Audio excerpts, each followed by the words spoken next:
Hello everyone, how's it going today? Let me organize some music, and then we can start, eh? Hope everyone's having a great time today, honestly. I am a little bit tired, I will say. I woke up at, like, like the Squidward meme where he wakes up and, like, the sleep is in his eyes and it's, like, crusty as hell? That's how I woke up today. Whiteboard jump scare, true. Hello, welcome in. I'll get to introducing everyone in a second. Just let me find some music to play today, shall we? I have been listening to quite a bit of music lately, honestly, which has been quite nice, I will say. I'm trying to decide what today's vibe is, though. You'll be doing the player vehicles. I'll get into that in just a second. I'll explain everything before we start today, which I know, rare, right?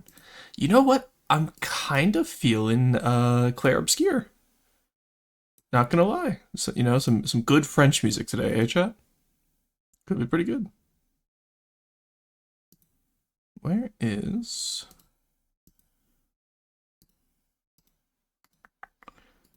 Come on, there we are. Alright, let me know if that's too loud for you guys. But I've got a job and they added point defense cannons to my favorite ship in Star Citizen. Hell yeah, Claire looks so good, just runs hard. Yeah. I could run it, I just haven't bought it yet, because, like... I don't know, I don't want spoilers, like... But I also don't know if it's going to be a game I'll enjoy. But I don't want to, like, look it up to spoil it, right? Because if I would enjoy it, I don't want any spoilers. It looks like an incredible game. It's more just, like, would I enjoy the gameplay, right? You Kremlin, how you doing? Yeah, so, congratulations to M3 for getting first, as usual. And, who else do we got today? We got Nova, we have Quarry, Gremlin, T-Lad. We have Tier. Good to see you. Oh god, Tears. Ale and Tail. Fun fact, go follow Tier if you guys haven't yet. She and I played, oh, what's it called? She and I played Ale and Tail yesterday over on her channel, and it was so much fun. I, once again, was in the woods committing various felonies. Squidbeard, good to see you. How have you been? Cold brew is best? Ooh, okay, that's a hard take. I don't know if I could back you up on that. I really enjoy cold brew. But, like, there's just some, like, really good brewed, like, warm brewed coffees, or hot brewed, I guess. Coffees I've had in my life where I'm just like, this is incredible.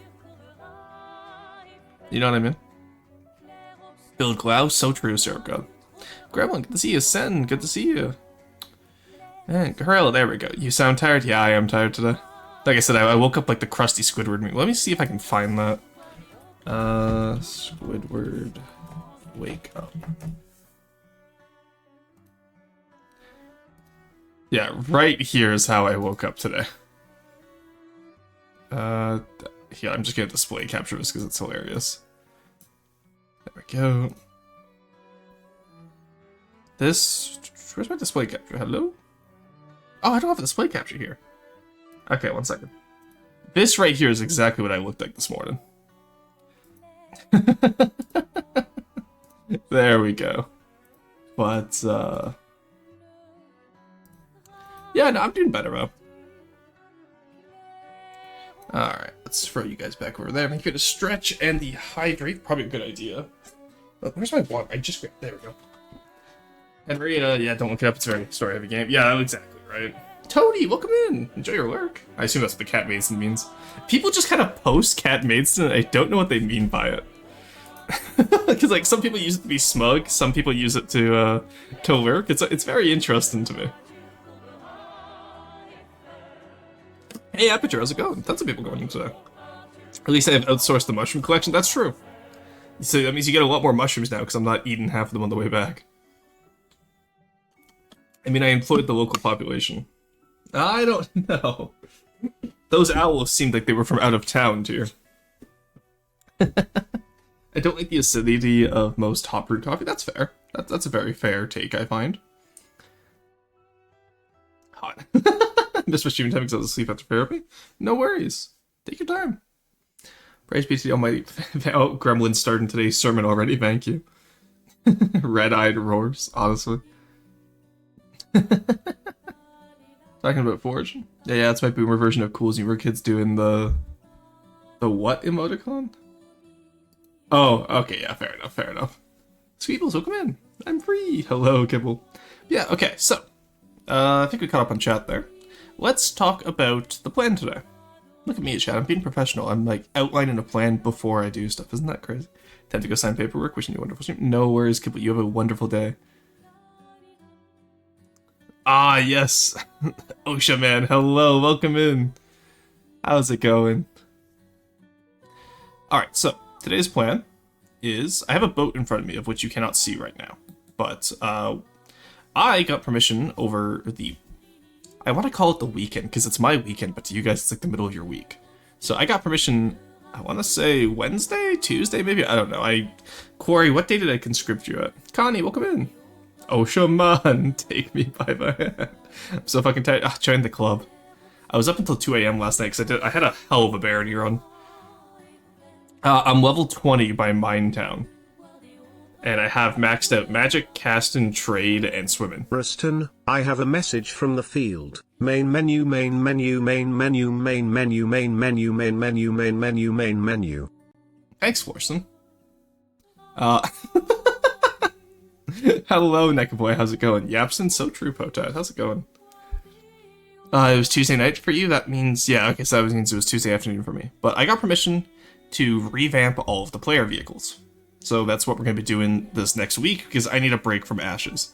And I say that, I'm still going to do some Ashes work. I got some Ashes designs that I actually have to finalize.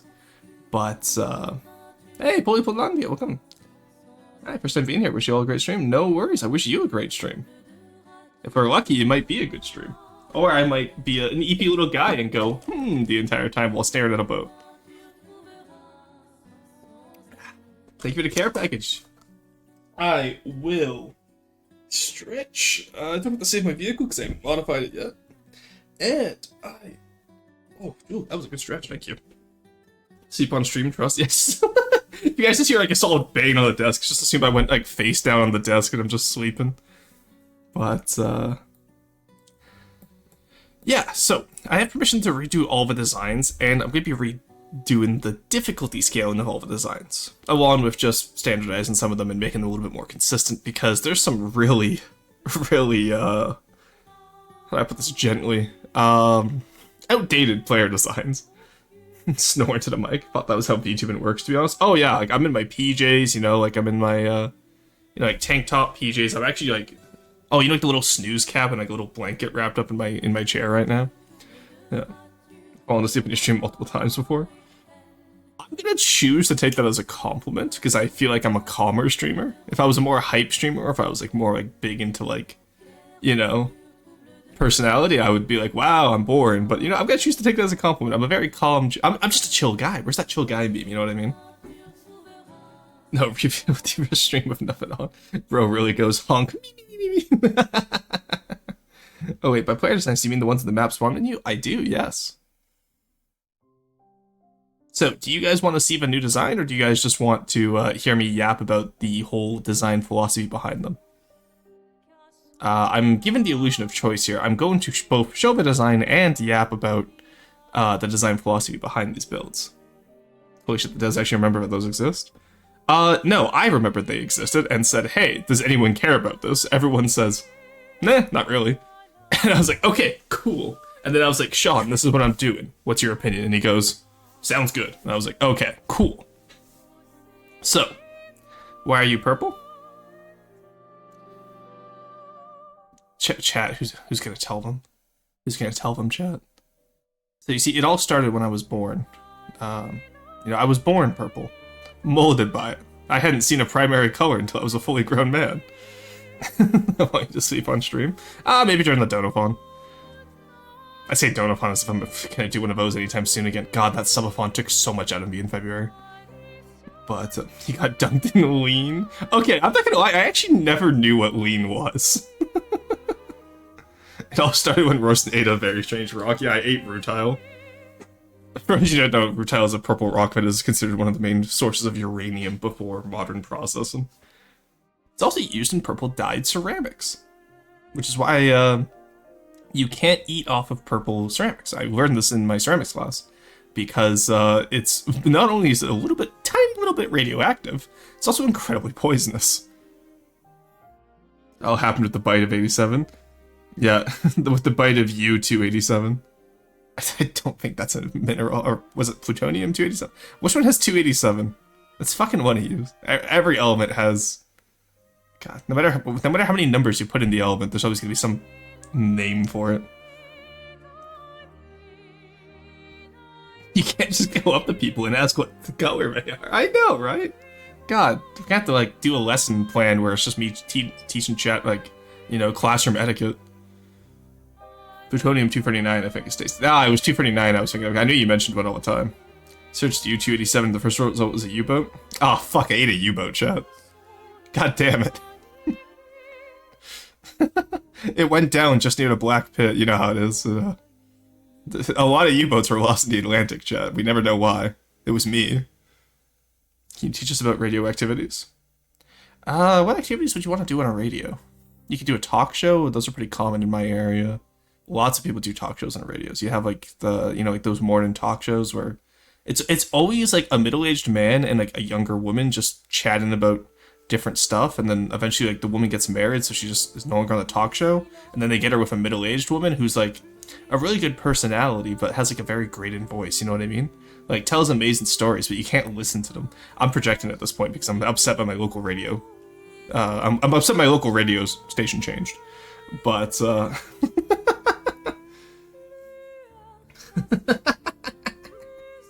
okay, I'm not gonna lie, for just ripping off a random story about radio activities, I'm pretty happy with that.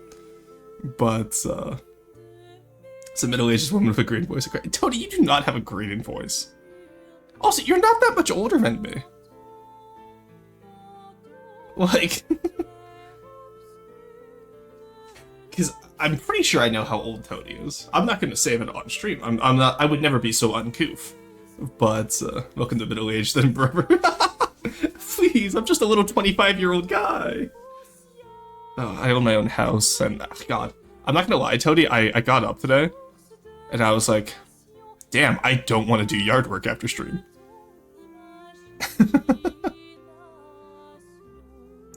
Roar says much more than middle-aged. He's from the Middle Ages. Person equals twink shaped. Everyone says that until they meet the IRL. Mood, yeah. Like I woke up today and I was like, that's how I know I'm an adult, because like I was like, man, I really don't want to fucking cut the grass. And I've gotten lucky because like this week has been raining, right? We've had like nasty thunderstorms, so I've gone the way of not cutting it. But like today it's pretty dry. I'm like, fuck, I don't have an excuse. There's blue skies. Roy, I'm nearly a decade older than you. What the fuck? Look. I feel like once you're past 25, it's just, you know, like fully developed frontal lobe. We're all adults, you know. We're not like middle aged until we hit like 50. Like my mom's. Oh, I'm a horrible son. Oh no, I'm not. My mom's 59 this year. I remember because I went home last year to wish her 50. Okay, this is a story I've told before, I think, but. Is the thunderstorms the one causing the power outage on Monday? Yes. So it turns out what happened is that my street got hit by lightning. Some poor fucker down the road got absolutely smited, and it flipped a breaker downstairs. So that's why my power was out for so long. Because I was like looking online, I was like, "There's no reports of power outages." What had happened is I guess one of my breakers had flipped. So when I went down to check, I flipped it back and it was fine. But you do what and cut the grass? I just didn't want to mow the lawn today. But no, going back to what I was saying though, so my mom's 59 this year, and I know this because I went home last year to wish her a 58th birthday. For those of you who are unaware, maybe you've heard me tell this story before, maybe you haven't, I have been wishing my mom a happy 58th birthday since I was 15.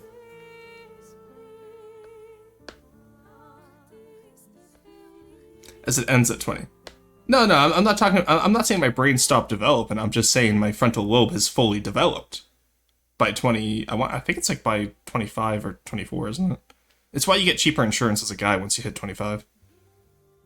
But yeah, so for like the last decade, since at least high school started, I've always been saying my mom's 58, and she'd always like be like, much to her chagrin, because she would always be like, I'm not 58 yet, like you know what I mean. And then so. Last year, I actually went home surprising her. I didn't tell her I was going to come home for Christmas or her birthday. And I went home, I surprised her for both. And and I was like, "Hey, yeah, happy 58th," and she was like, "Oh my god, you finally got it." I was like, "I figured I'd get." I was like slated to get it at least 1 year, right? And so now I use that as my point of reference to remember my mom's age. But yes, I would consider like my mom to be middle-aged, especially with like how human lifespans are nowadays. At least I hope my mom's at the middle age point, right? Like I pray I don't lose my mom soon, because like, I would be devastated. And also, I am completely unprepared. I'm not gonna lie. You guys have insurance? For that stuff? Oh yeah, no, it's fine. I handled all of it. Had both hot weather and thunderstorms each day here. Like, yeah, it's been like wildly swinging between like, like 58 Fahrenheit thunderstorms to like 80 something like hot days. It's crazy. Losing or beginning to losing a parent is very devastating. It is. Especially like I've already lost one, right? Like I understand. And I wasn't ready the first time. I doubt I'll be ready the second time. But power outages, never experienced one since I left Bangladesh. Yeah. Honestly, it's one of those things where just sometimes freak accidents happen, right? Don't think I've ever had insurance in my life. It is what it is. Like, I had this house insurance to get the house, right? That remind me of that. My mom is in her 50s and she's a smoker. I'm pretty sure she's gonna kick the bucket in her 60s. Yeah, it's one of those things too where it's like, everyone has life differently, right? I know my mom wants to make it to 100, and I respect the hell out of it. And like she's still active, like almost in her 60s, and she's still active. So I honestly fully believe she'll make it there, which is good for me because that gives me an extra 40 years. I want to say 41 years. Where will I be in 41 years? I'll be 66. Crazy to think about. You know what I mean? Yeah, no, I would be. Like, if everything goes as, I don't want to say as planned, that sounds so morbid, but like, if my mom gets her way where she lives to 100, I would be I would be older than my mom currently is by the time she gets there. And that sounds like a pretty good deal. Hey, Azusa, welcome in. My parents are unfortunately not great. That is unfortunate. Not everyone has good parents. Not every parent deserves their kids. Every kid deserves good parents. Not every parent deserves their kids. There are a lot of bad parents out there. I interact with them every day whenever I go out in public. It's horrifying. But, my parents did their best. That's what I can say. Already lost them in a way? Yeah. It's also not fun. Yeah, no, I get you, Gremlin. You look like biteable. Fun fact, if you get to 100 years old in Sweden, you get a letter from the king. Oh, I'm pretty sure UK does the same thing with the Commonwealth countries. I'm like 95% sure. Because I know I've met veterans who have gotten letters from the Queen. So, like back when the UK had a Queen. Honestly, I'm still so used to saying like Her Majesty, and honestly at this point I'm not gonna change it. I'll change it once King William happens. I don't know if I respect King. Okay, I can't say that because I dislike Charles for how he was when he was Prince Charles. But King Charles has been kind of popping off lately. I'm not gonna lie. Like, he's been really sticking up for Canada politically, and I really appreciate that. They do it in the UK. At least, yeah, I thought so. I'm pretty sure it happens in Canada, too. Every kid deserves parents, not every parent deserves kids. Yeah, that's the quote I was trying to say. Is this Expedition pretty free music? Yes. Yes, it is. Seriously look biteable? Probably. I wouldn't be surprised. I just got a message from my mom. I heard that while I'm 59. I said you're 59. That's why I said you have 41 years. Because in 41 years, I would be 66, Mom. Your mother's here? Yes, my mother does watch stream.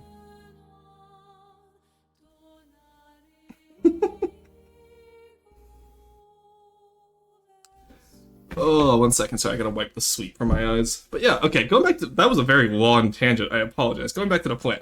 So, I sat down in the Kotal chat and delivered the devs my plan. My plan for the player vehicles is that they will have everything you can need in a campaign. So they will have a fortress, which they start with, but I want to read you a starter fortress. They will have a resource gatherer, a satellite, a logistics craft, and then a few varieties of different types of craft that can be made in the game. I think this should consist of at least 4 ships, like 1 logistics ship and then 3 combat ships. They have 2 planes currently, and I want to have an airship as well. And I think the airship would be good because it shows the player that you don't have to only use boats. I haven't persuaded them to give me the airship yet. I actually haven't told them I want the airship yet. I'm going to do the rest of the craft first, and then I'll hit them with the airship at the last moment, just sneak it into the file there, and pray they don't notice. Because I have a distinct feeling they're going to tell me no on the airship. Feminization is so much fun. Hell yeah. Topic went dark quickly and gonna work now. Yeah, sorry for the dark topic there. Worson's mom probably looks at least 10 years younger than she is. Okay, I know my mom's in chat right now. I will say, growing up has been weird, because, like, for the longest time, my mom has always looked the same. And then, like, having, like, you know, like, almost like a 4-year stint during COVID, where, like, I go back and now, like, my mom... I'm gonna tell this story because it's really funny, and I'm gonna get yelled at by my mom. But, my mom and my grandma, I believe, just hit her 80s this year? I hope she's not watching, too, because she would definitely yell at me if I got that wrong. I just wished her a happy birthday, too, back in April. You think I would remember, so I'm a horrible son and grandson. By the way, how good you should play review, because I'll be on that topic in just a second. Let me finish my tangent, though. But, your grandma also watches your streams? Yes. Because yeah. No, a lot of my family watches my streams, actually. It's really interesting. Where's it going? Yeah, so my grandma is either late 70s or just started 80s. I'm gonna err on the side of caution and say late 70s. Okay, my mom hasn't texted me to correct me yet, so I assume I'm safe. Okay. So, it's really funny because my mom cuts her hair short now because she's usually outside doing yard work and whatnot, because, like, you know. And so, and my grandma has, like, not a bob cut. I want to say a bowl cut, but that's not either. But, you know, like the old style of haircuts that you'd expect from a grandma to have, right? Maybe it is a bob cut. Let me look at what a bob cut is. Bob cut. Okay, my grandma has a bob cut. I'll say that easily enough, then I'm sure I'll be corrected by her hairstylist later. But the round one, yeah, exactly. And so she and my mom went to a store the other day. And by the other day, I mean this was months ago, because I got this story. My mom told me this story saying the other day, and this was a few months ago back when I was home. So this means my family uses the sentence "the other day" quite loosely, but so they were at the store the other day. I think it was a restaurant, maybe, actually. I don't know. Either way, my grandma said something,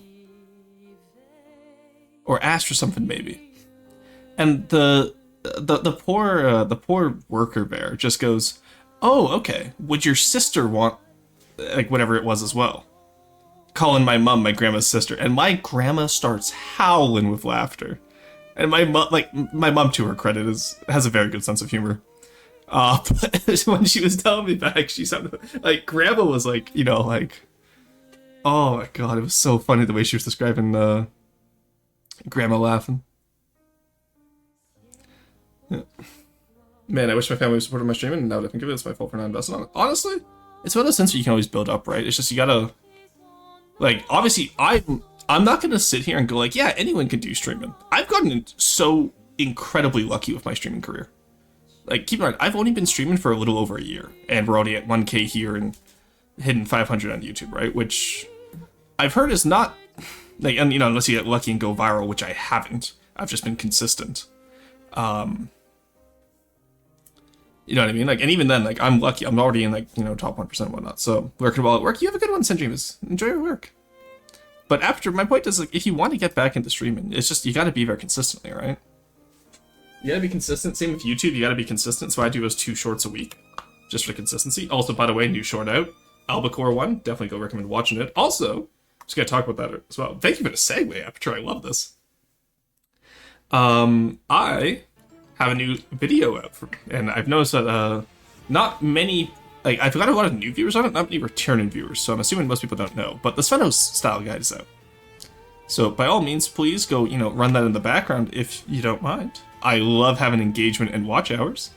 Watch hours is what sustains my life force, but he says that if I don't, God, we just hit like something like 20,000 watch hours on Twitch, and I'm like, y'all are insane for like sticking around for this. But going back to what I was saying though, so my grandma's laughing, my mom goes, that's my mom, and then the worker looked mortified, and grandma's like laughing as hard as possible again, and like, I don't know if you guys have ever heard me cackle when I find something really funny. To be honest, Roar is probably the biggest consistent FTD streamer. I think Borderwise is more YT presence. Oh, Borderwise streams FTD more than I do, actually. It's just he doesn't engage with the other aspects of Twitch. Like, he doesn't lurk in friends chats. Well, he might, I don't know. He never mentions it if he does. But he's a busy guy, right? So he'll work on his YouTube and then he'll do his streams.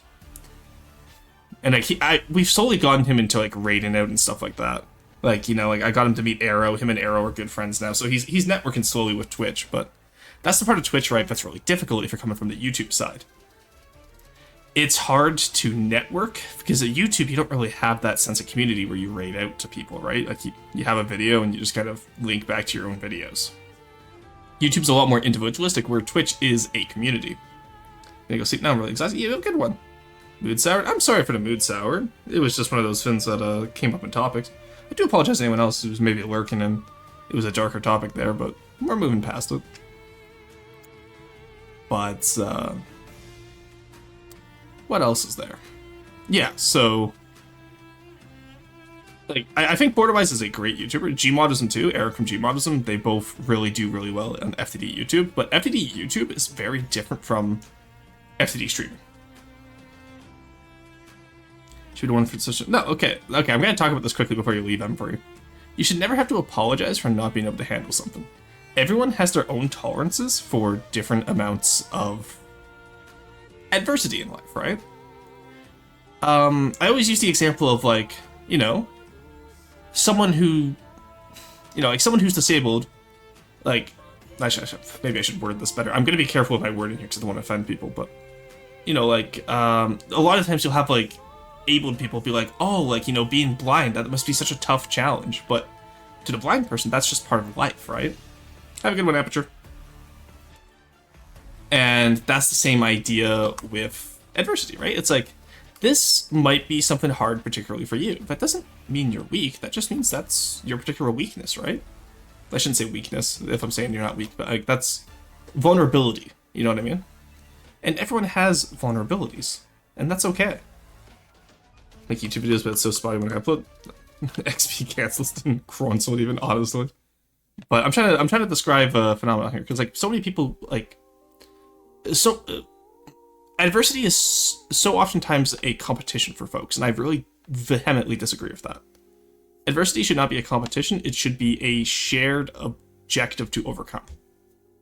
It's like anytime I have like, interpersonal conflicts with friends and whatnot, like say I get into an argument with someone, it's always, it should be us versus, it should be my friend and I versus the problem, not my friend and I versus each other with the problem in between. Does that make sense?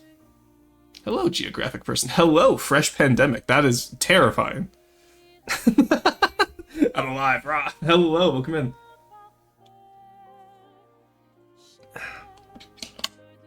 Recently, YouTube algorithm decided to link my videos with random stuff instead of FTD. Yeah, no, it's crazy. I was checking my stats last night when I was waiting to power level swimming in Barony.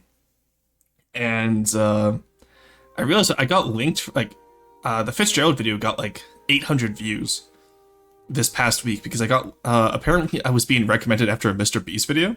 And I was like, what the hell? How the hell did I end up there? Guess you just got home from hospital after having surgery to fix your hyperextension knees. Hell yeah, you made it home. Good job. Fresh pea here of an new strain. This one will really get your immune system cooking. You don't remember me? I might not remember the username.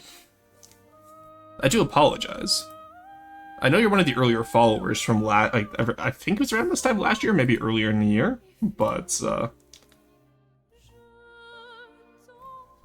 you're saying bruh, but like, yeah, like, what time did you follow? Oh, July 21st. Okay, see, yeah, I got that. Look at that. Look at me go. It's okay, I do try my best to remember most folks, but also I have been rather busy lately. Whereas FTD, it's coming soon. I'm still chatting. I haven't even gotten through the, I've been like talking about the plan today. I haven't got there yet because we've had so many tangents. Apropos, what was it with the Granada? I forgot the details. I want to see things go boom. Ah, yes, you want to see things go boom. Me, you know, canonically known for playing this game instead of just building it. FTD players and Mr. Beast watchers do not seem to correlate at all. You wouldn't think so, but apparently, I got a few, like, couple hundred views off of it. It was crazy. I'm over here being a person from chat. True. Someone in chat, gathered 1,000 homeless Airwickians. The last to survive the crab show and wins 1 million bats. Oh no. Okay. Okay, this is gonna sound fucked up. That actually sounds like a really fun multiplayer event.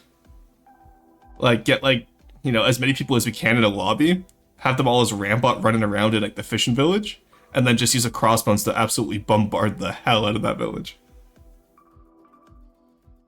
I'm not gonna lie, that sounds big. Like that just sounds like one of those Roblox like survival games, you know, like Hurricane Survival or something like that. New idea after Nita Racing. Yeah, I said Carson still needs to let me know when everyone's ready for Nita Racing so we can post that. Wait, yeah, that actually sounds sick.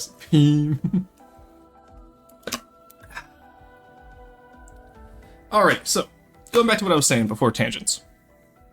So the idea to answer Zuza's question from earlier, the idea for the player vehicles is that they should be able to get you for Deepwater Guard reliably. Maybe not like, zero diff Deepwater Guard, but to get you through Deepwater Guard in a stable state. And that's the idea I want to take with them. But like, say against Onyx Watch, maybe you'd have to rely on numbers, or maybe you'd have to rely on player upgrades. That's the other aspect of the player vehicles, is that they have to have room for upgrades. Because the idea is that you want the player to be able to take these ships and upgrade them as time goes out. So, for example, like on the Flash Heart, where I have the MiG-15, right? I have those missile hardpoints, and you can replace those up with different types of missiles, or maybe some APS like cannon pods, right? Tons of stuff you can do there. What if you can add some code to the incendiary? Cause your PC to also catch on fire for immersion. Anyways, morphine kicking in by. Yeah, you have a good one, Pandemic. It was good seeing you again. Imagine Roar and Huey's door gun and just done chatters in the fishing village Vietnam style. Jesus Christ. Hey, Poet Polandia, thank you for the follow. It's always good to have a new follow. But yeah, so that's today's plan. Make a joke as a crew of each ship and you're survivable on each. But yeah, and then what I'll do is I'll probably like release a video afterwards, just titled like why you should use the player vehicles, and just explain this to like the greater public. Because I've noticed that quite often when I do like balance and changes for like Ashes, people go like, oh, why wouldn't they make it just meta? And I'm like, that's not the point of the game. So I think it'd be fun to start explaining some of the design choices that go into the game as well as a series after Deepwater Guard. Because I need a break from the style guards. A, to learn Onyx Watch, because I haven't really done much of Neater Onyx Watch, and B, because I want to branch out into some other styles of content, not just do style guides. What is up, campers? Today's challenge: guess who will survive the next cram barrage? Not them, that's for sure. It's just like a smoking ruin of a tiny house. Oh, I love when we suggest war crimes as fun community events. Truly my favorite part of the day. Anyway, let's get into the game, shall we? I need to set up a hotkey for when I move my VTuber model. There we go. But yeah, that's today's plan. We're going to... So right now we're designing the Orsinius, which name pendant will probably change. I kind of like the vibe we had with RPG classes with Knight, Paladin, and Ranger. So maybe we'll have this one as Merchant. Like, just keep it simple, right? Want to see some more in-depth sort of guided builds where you build a faction craft interspersed with commentary? Could be an idea. Roasting the player builds, yeah. And I think it's just due to ignorance of not knowing the intent behind them, right? Because I know someone mentioned that they tested the Ranger against a Fenrir, and it's like, the Ranger is not meant to beat a Fenrir. You know what I mean? Like, because if the player vehicles beat the entire campaign for you, then what's the point of the campaign? What's the point of designer mode, right? What the Kingmaker can do, however, is beat a Kopesh. And a group of Kingmakers can beat any of the HQs. And then after that, the player has to start doing, they have to start putting in some of the legwork, right? When I see some more in-depth, yeah, going back to that point, sorry, I read that a second time, but... Oh, is the music working for this part as well? I realized we switched windows, 1 second. Okay, it is good. Sometimes I just like to check, because sometimes it doesn't. But it is not fun, but lots of pain and suffering. A natural selection approach for survival of the fittest. Stupid is funny, but not effective, but yeah, kill offensive style. Exactly. And I was talking with Carb about it, and it's like, every fight in the game should be fun. You know what I mean? Like, whether it's fun because of its difficulty, or it's fun because the craft has a gimmick, it should be fun. Music is fine, hell yeah. Build mines to be fixed? Exactly, that's the idea you want, right? What if you could cut down one of the building streams, so that means you have to build the whole craft here and don't have someone else finish it?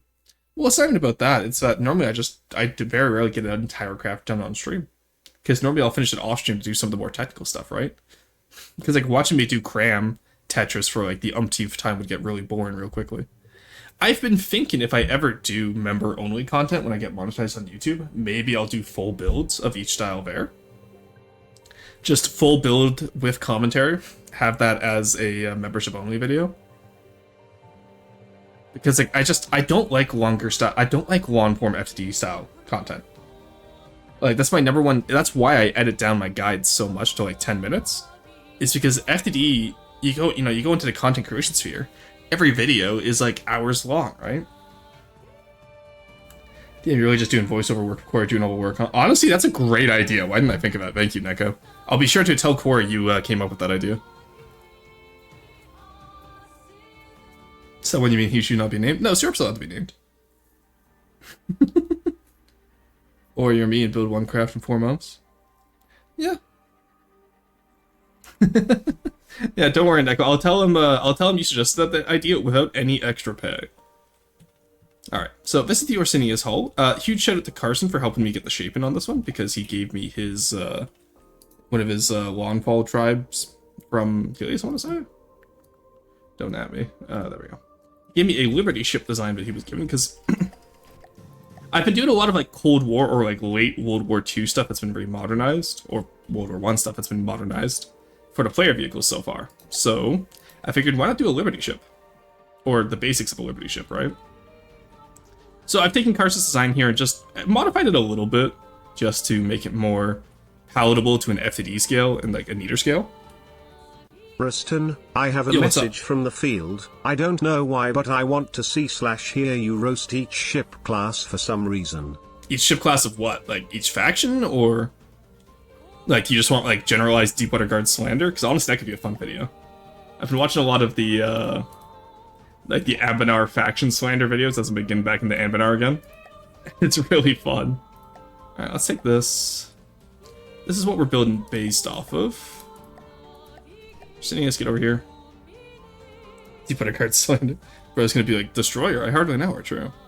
But yes, we need slander. Yeah, so this is what we're basing it on. Like, this is the original guy. And the issue with most of the player craft right now is that they're just too small. And they also have simple weapons. But mostly. I tried to say mainly and mostly at the same time, ended up saying monly. That's hilarious. Mostly they're just too small, though. And so we'll do a similar idea to this. Similar paint scheme, as you can see, with the white edges of the hull. And then I wanted this here just to differentiate between the red bottom hull, because I do want to have those. We're gonna redo a barge and call it the Deepwater Garbage. Well, no, this is for the player faction. This isn't Deepwater Guard. And then I do want to have the blue trim up at the top, honestly. I kind of think that would be a cool idea. But I'm not sure how I want to implement that yet. So I have a design from Quarry that he's been doing for the Hammer. At least I thought I had it.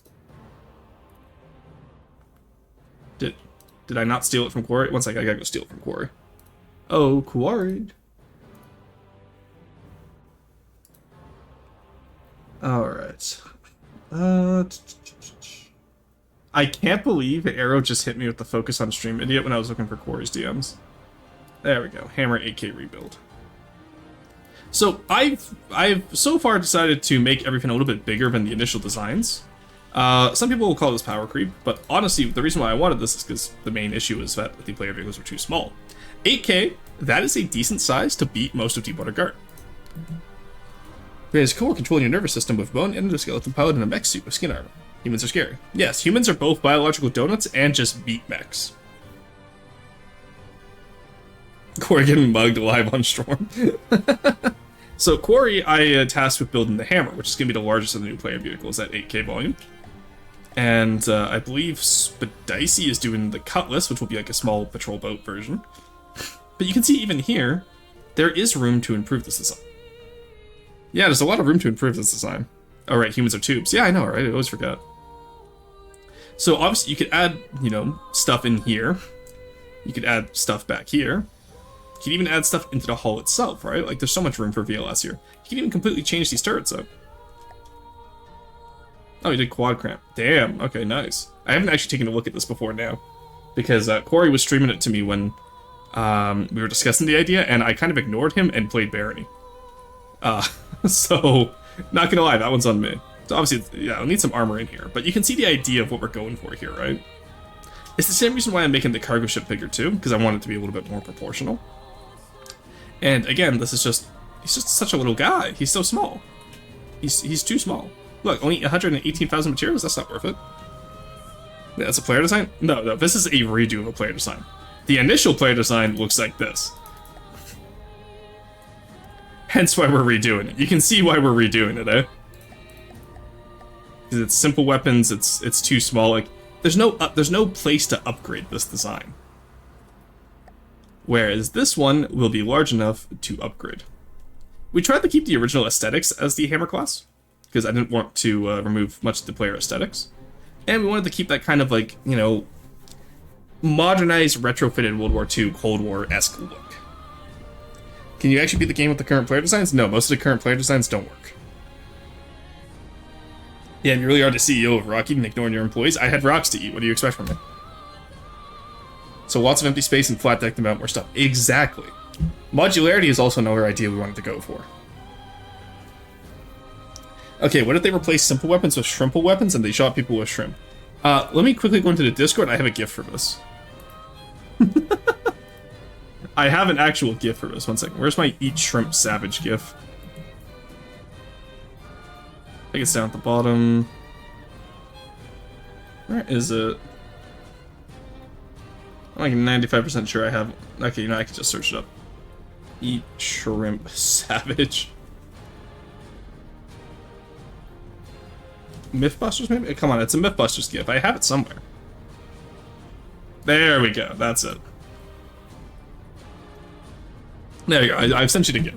That is essentially what happened. If you're not in the Discord, just go into the Discord, ! Discord.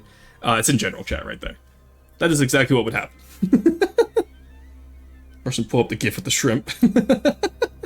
Yo, I tuned out for a bit. What's the ship? This is the Hammer, which is going to be replacing the previous Hammer.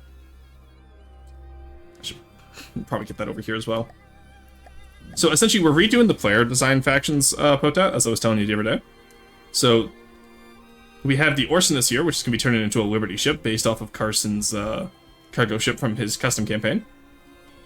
And then we have the Hammer here, which is based off the initial Hammer, but we made it a little bit more upgradable. Now, the one thing I will change is I want to have wooden decks for the player vehicles, kind of like how I did on the Orsinias over here. I want them to be, like, really, really generic, for lack of a better word. So even this one may have a bit too much character in it, honestly. Which, I know sounds sad, but we'll figure it out. I'll talk with Corey about it once he's available today. Never bothered with player designs, I don't know how valid my words are, but have you thought about using the Rambot color palette for them? So, fun fact, someone brought up the idea of changing the default player colors to Sean, and I had to sit there and watch as Sean goes, if you don't understand what I'm doing, I'm staring at the camera directly right now. changing the default... I just need chat to think about changing the default player colors. Just think about that sentence for a little bit.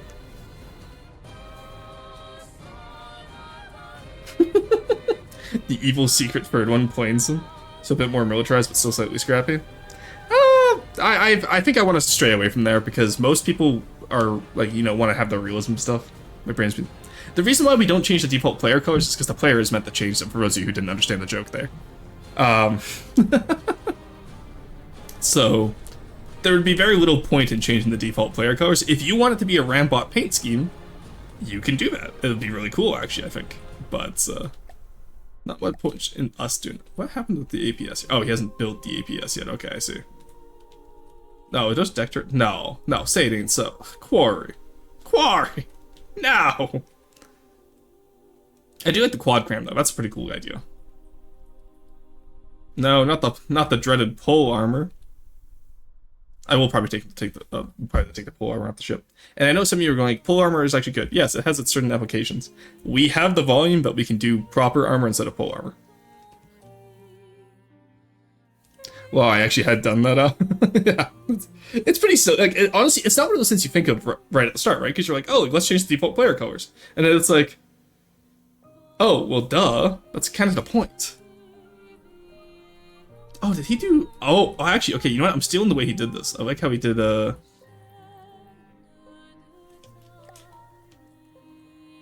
Yeah, I like the way he did the secondary on the side here. It is a little bit too shiny, sadly, but he kind of layered it on, which I kind of like, so we'll copy that over to ours. That is the secondary color, for those of you watching at home. It's one of my favorite jokes I always say on the channel. I never know why it's so funny to me. It's just like, yeah, for those of you watching at home. Maybe it's something more I just say in the Discord to myself more often, but it's... Well, since it's so funny to me. So let's get this front two layers as blue. We'll go back and do the deck stuff later. Like, what was the great for dancing? Oh, wow, clever. Aha, no. But, there we go. I think something like this could work. For VOD, they obviously. Many such cases, true. Many such cases. God, there's like so many sayings I've been saying lately that I've noticed other people picking up, and I'm like, oh no, what have I done? You know what I mean? Blueness is in the front, already in the back. Just put some mortars in the back. That's not what I want to do for this guy too, is I want to have like, you know, the open-in areas. That's the wrong area. I want to have some open-in areas, probably about yay big. At the front and at the back. Give one block of space, okay. And then give it two like that, there we go. And that will be for the little openings there. Then we have to figure out the superstructure. Maybe I only do one beam of space now that I think about it. Because otherwise we're gonna swiftly run out of room. There we go.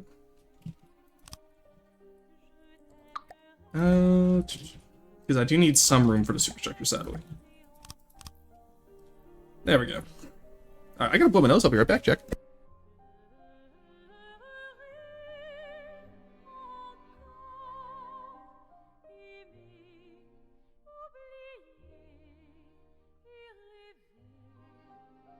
Alright. There you have the cargo holds open so a player can mount a turret in them. So there isn't any obstruction above, so it's an easy retrofit. Maybe, yeah.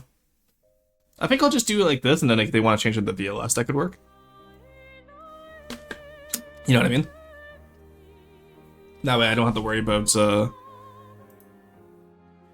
Honestly, end of the day, the player's gonna do what the player will do. You know, I've seen people convert a Marauder into a flying airship. I'm not worried about, well,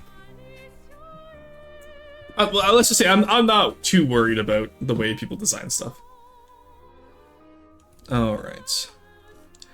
Now, I kind of want to do a little bit of a similar bridge to the original Orsinus that's kind of a throwback. And then also copy some ideas from the Hammer as well as Carson's design here. So I think we'll do Carson's two-point up bit here, right in front of the door. And how much room does he give? Okay, he likes to have a little bit of... The jutting out for the turrets would actually be a good idea, I feel. Now, the question is, do we want to do an alloy superstructure?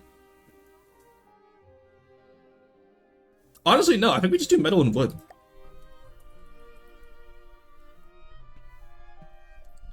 Alright, then how? Ah, I see. He does it like that. Not the worst idea. Okay, but what if we make the default player color scheme clash in neon colors? You mean like this? Alright,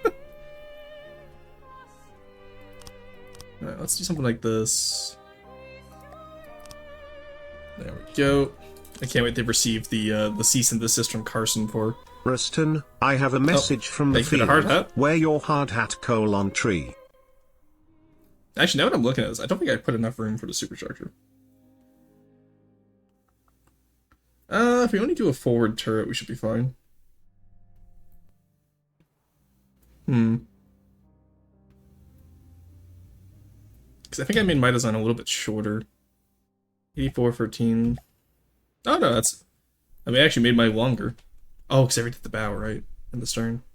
Did them slightly differently. Ah, you know what? Fuck it. We ball. We ball, chat. Let's do free back. And then back here, we'll just not have as much room off of it.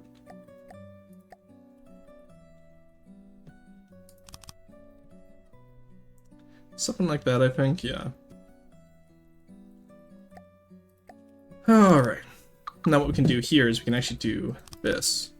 Just to get some extra armor stacking and health. Just make it a little bit, I don't want to say optimal. Because like, I don't think player vehicles should be optimal. Rufus, thank you to care package. Welcome in, how's it going? I will save the build here real quick. I just don't know how I feel about the bow being larger than the superstructure. Maybe we'll put something on the bow, like a forward gun on the bow as well. I don't know, we'll figure it out later. It goes good? Hell yeah. Seems enough, just barely enough for a 3x3 AA bridge and an engine room. Yeah, but... I don't know, I'm thinking proportionality of the build, right? Because I do want the build to look good. I think the hull looks great. I'm just wondering if maybe I didn't give it enough. Let's move these forward by one, eh?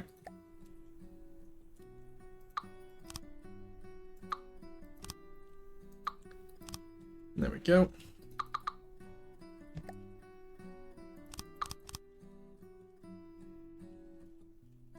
It's gonna be annoying to keep the pattern with. Yeah, I hate to see it. There we go. Yeah, because you theoretically want this here, but... Alright, there we go. That's how we'll do this. It's always that pattern that gets you. Whether it's Deepwater Guard or any other build style, honestly. If you don't do the pattern, you're a nerd. Absolutely. I have you in there, Buster. Get out of there. You are not needed. You are metal. Alright. That works for now. That really only gives me, like, barely any extra space, though. But you know what? Maybe I just stop whining about it and just get to work, eh? And with the flat sides going all the way out, maybe it'll look better. Alright. Honestly, we'll figure it out as we go. I'm not too worried. I gotta blow my nose again. I apologize, chat. My nose is clogged today.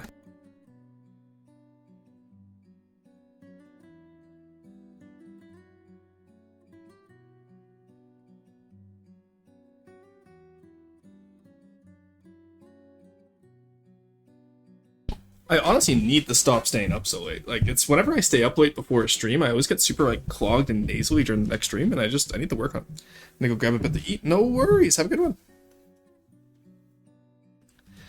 Alright. Same idea here. Take this. Array around. Uh, Honestly, that's going to be all blocked by the superstructure anyway, so we don't really need to follow the pattern there. I'm gonna grab a plunger to help you. Oh no, I just got it out, don't worry. But, okay, and then over here, same idea. We want to move this forward. You stay there. And then you can just go in here, that works, and that works. And then just up here, just put that in there, we're good to go. We'll do all the deco work afterwards. I'd like to do as little deco work as possible. With those 8-meter slopes, obviously, we're gonna have to do some deco work. But I think, like, when you do a basic amount like that, that's fine, because it'll teach the player a lot about deco. Because people always go, hey, Libo, we can hydrate. It's good to see you, Libo. How have you been? But my plunger. Oh my god. But one of the things I think is really important is that people always go like, oh, there shouldn't be any deco on the player craft. They should be able to understand everything. It's like, deco's a part of the game. And I think it's good to be like, obviously we're not going to deco hide anything vital to the player, but we should be able to showcase that, hey, deco can be used. You know what I mean? Best way to learn about deco is to force yourself to do it. I agree. You know, road trip vacation? Hell yeah. Where'd you off to, if you don't mind saying? And if you don't want to say, that's perfectly fine. Please don't feel any pressure to. I just love learning about other places in the world. So whenever people talk about road trips and geography, it's always very fun. Alright, how did the core start do this? Superstructure. I see. I hate how we did that. Okay. The deck of the player because I made at least a bit. Yeah, it's one of those things too where it's part of the game. Like, people shouldn't be afraid of it. You know?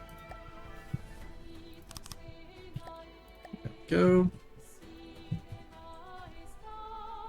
We could make it a little bit bigger. So in that case, I think what we do then is this, and then this. And then over here, that, maybe? No, it's too far back.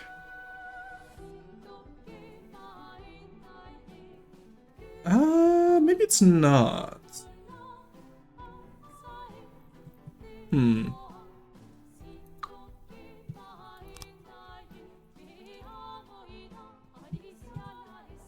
No, it definitely is.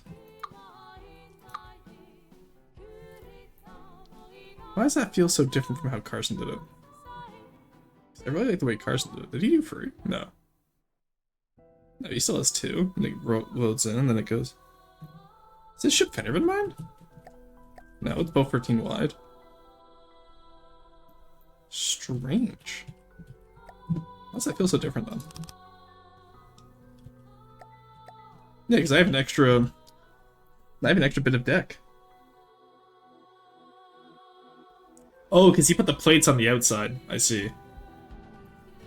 That's why it's... So he's actually 11 wide. He's registered as 13 wide. Confused that there's default player vehicles? Yes, I'm rebuilding the player vehicles. For Germany, mostly around Schwarzwald and doing hiking. Nice. Those are some good hikes area. No, silly. The plates go in the cupboard. That's not true. They go in the cabinet. Checkmate, Neko. So in that case, what we do is we make it wider at the front. Do we? We'll just do more of a platform, honestly. About a little bit more. Yeah, I think that's what we do, actually. There we go, and then copy this idea here. Similar to how Carson did it. Decorations.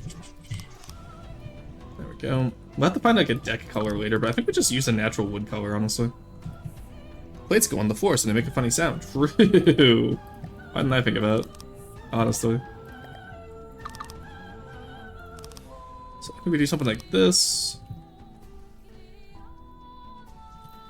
And we put some portholes in there for decoration if we want to make this fully walkable. Plate mail? Not anymore. She's not. Oh my god. Alright, so back here. Yeah, so our superstructure won't be as long, but I think we just have to accept that. I think we just accept that. Because, like, the Orsonus' superstructure wasn't that one originally anyway. Wish I had a box. Well, build one then. You have this game, Rufus. You know how to play this game. I know you do.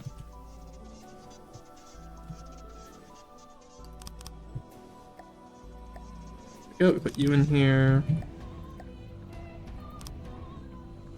Actually, I would rather have some room between those. Just for a walkway, right? So. There we go. And then we'll put a bulkhead door here.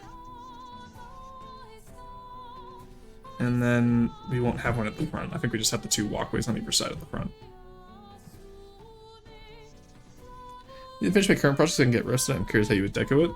Yeah, well, please send it in. I would love to see it. Okay. I don't do this style very often either, which is what makes this a lot of fun for me, actually. I will say.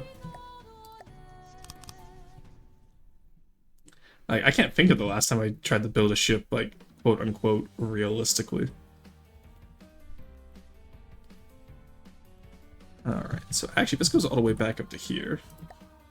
And even then, I'm mostly using Carson's ship as, you know, like a very, very, very big guideline. So. But I also don't want to make it too similar to Carson's ship, because he did request that. Okay, hull-wise, that's actually starting. Okay, I think that looks sizably enough, actually. That actually looks pretty solid. So now we take from the Orsonus, where we're going to build the bridge with the smokestack coming out the back. The last ship I built was a really small guy? Hell yeah.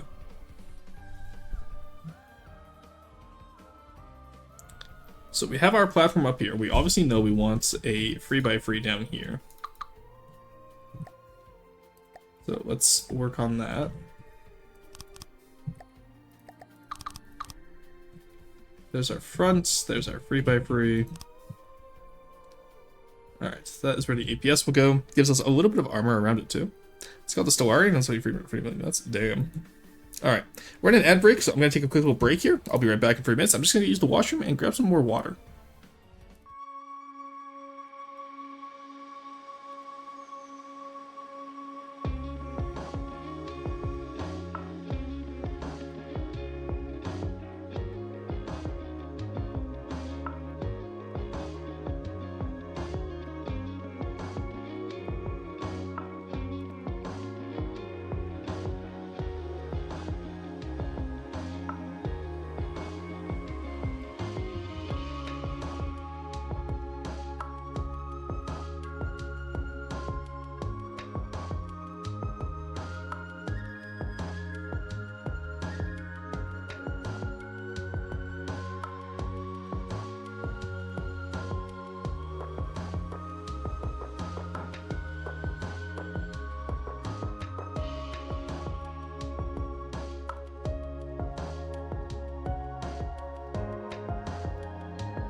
Alrighty, chat, we are back.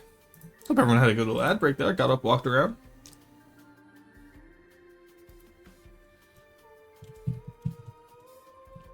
So I just received an unhinged DM. Alrighty. Where are we today? Let's get back to the superstructure, shall we? Okay, I will say, as I build this up, I actually am liking this a lot better. This is actually looking pretty good. And, okay, so I will say, another reason why I wanted to make this a Liberty ship is because I have a Sea Jackal being built, which is a T-Putter Guard submarine, and when I do a video on it, I want to be able to, let's just say, I want to be able to, have targets. So having the new player vehicles be, you know, decent-looking cargo ships will actually be quite nice for us.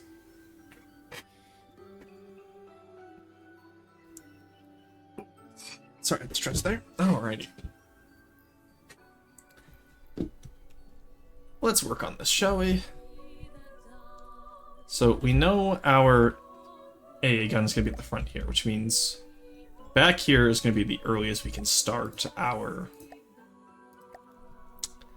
what's it called?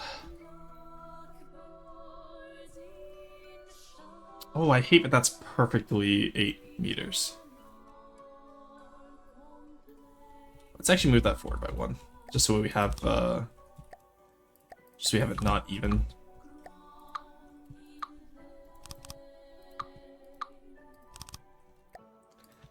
All right. There we go.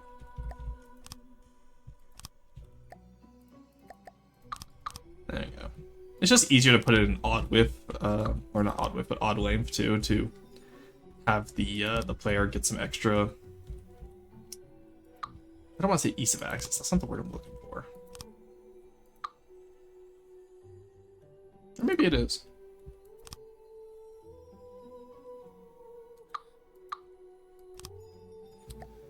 There we go. There we go.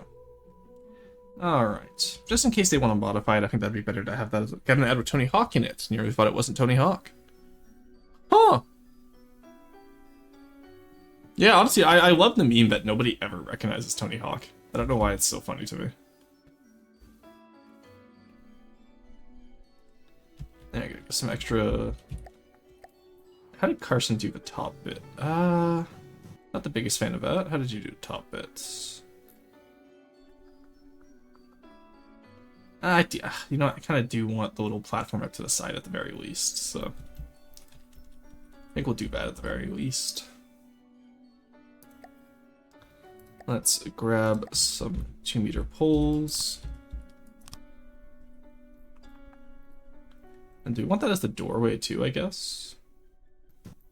Maybe we should add that a little bit more front-centered, honestly, just so it's not perfectly symmetrical.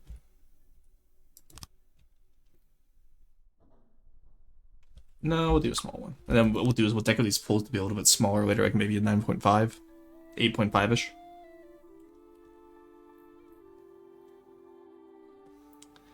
And then I like the way he did up top. Also, I'm really vibing to the clear obscure music today. Just don't understand why Tony Hawk doesn't look like Tony Hawk. So the difference for me is like I've only ever known Tony Hawk as how he is nowadays, right?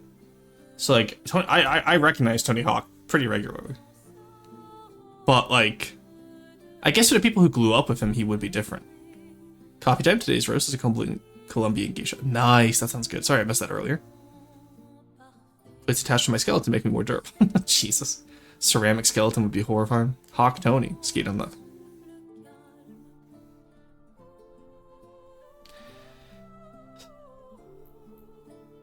I can't dignify that with a response. I'm gonna pretend that did not exist.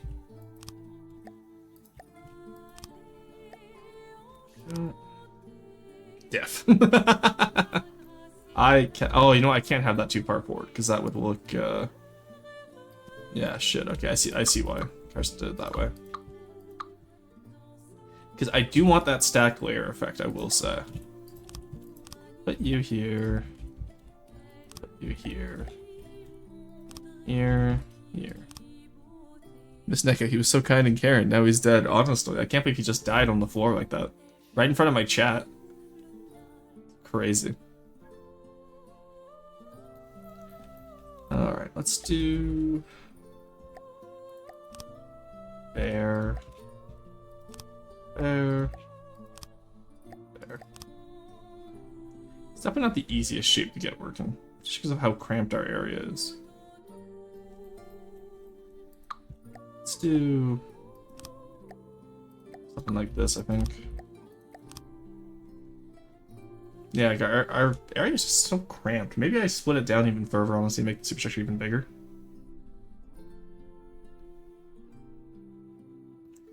Honestly, maybe what I do is I put... Yeah, I'm going to move the cranes back. So I'm going to have a CC before I beat Nina? No, that's fine. People build different stuff. It's how it works. Let's put this... Let's redo all of this. Because I want to be able to make the superstructure large enough. You know what I mean? And right now, like I like the shaping of it. It's just too small.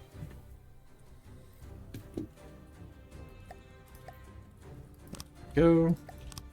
So put the crane there. We can have the cranes mold into the back plates there.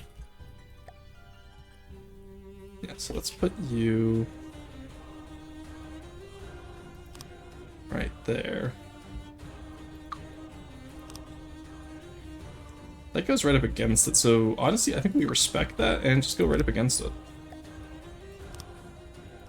Go. They give us a lot more room, which will be nice too. Have them up be part of the riser, if I can look neat. Yeah, that's what I'm thinking, honestly.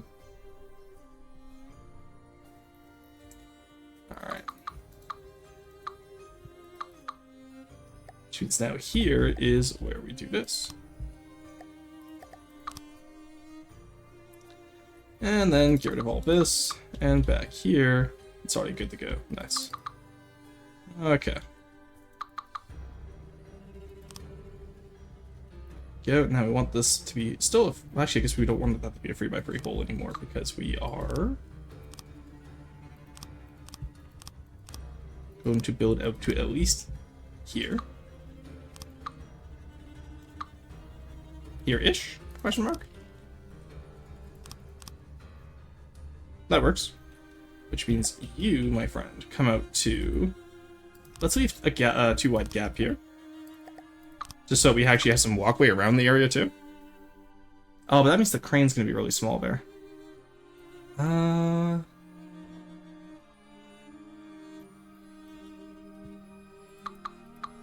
We'll keep the front with no walkway, I think. Around it. Which would be, like, terribly inconvenient for the crew, but it's a good thing I'm not part of the crew. So that way we can leave the cargo doors open.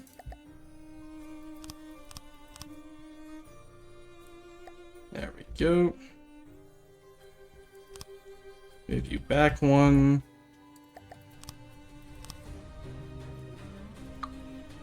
God, this music is so clean, holy shit. Sorry, I'm vibing to this right now. It's actually so good. Let's connect back here a little bit too. Sorry, I'm getting distracted just by... It's always the issue whenever I build stuff, it's like, I get distracted so easily. I just kind of want to get all of it done, right? I did take off these areas, didn't I? So that's quite a bit to the front, and not much to the back. And honestly, I think I'm okay with that, actually. I think that's more than enough than what we need. No, it's not find X fruit. No handrails? Fine. We'll put handrails on soon, don't worry. We'll have handrails.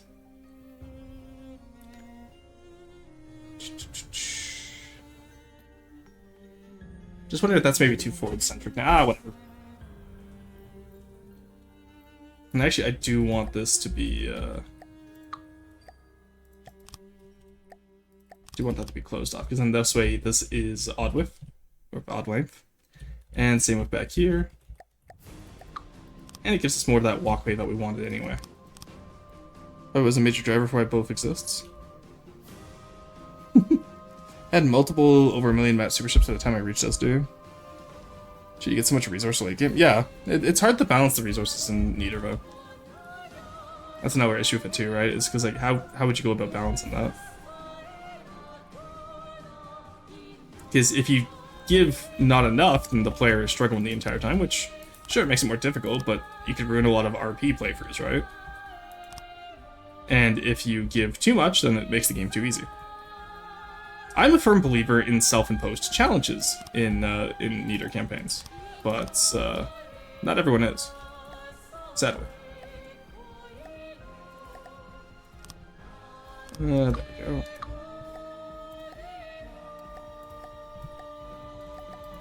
There we go.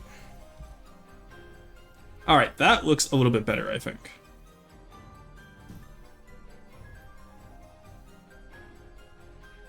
Yeah, it's about the right size that we needed.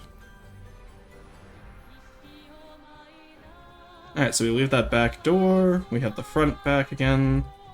Take this out. Give me that. There we go. Alrighty. And realize that I didn't actually need to do that shit. No, I need to move one forward. Oh god, no, I moved it off. No, I'm so sad. I got one there.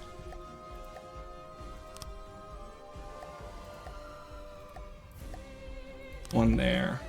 There we go. That's where we want the AA mount to be. Theoretically, yes, I can move it one back to give it more defense, but it's a merchant ship. It doesn't need defense.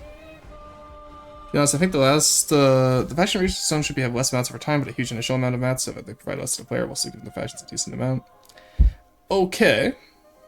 Bro, you can just say you play League of Legends. Is there an OSHA equivalent in FTD? Not that I'm aware of, Cat. Your system is inherently flawed.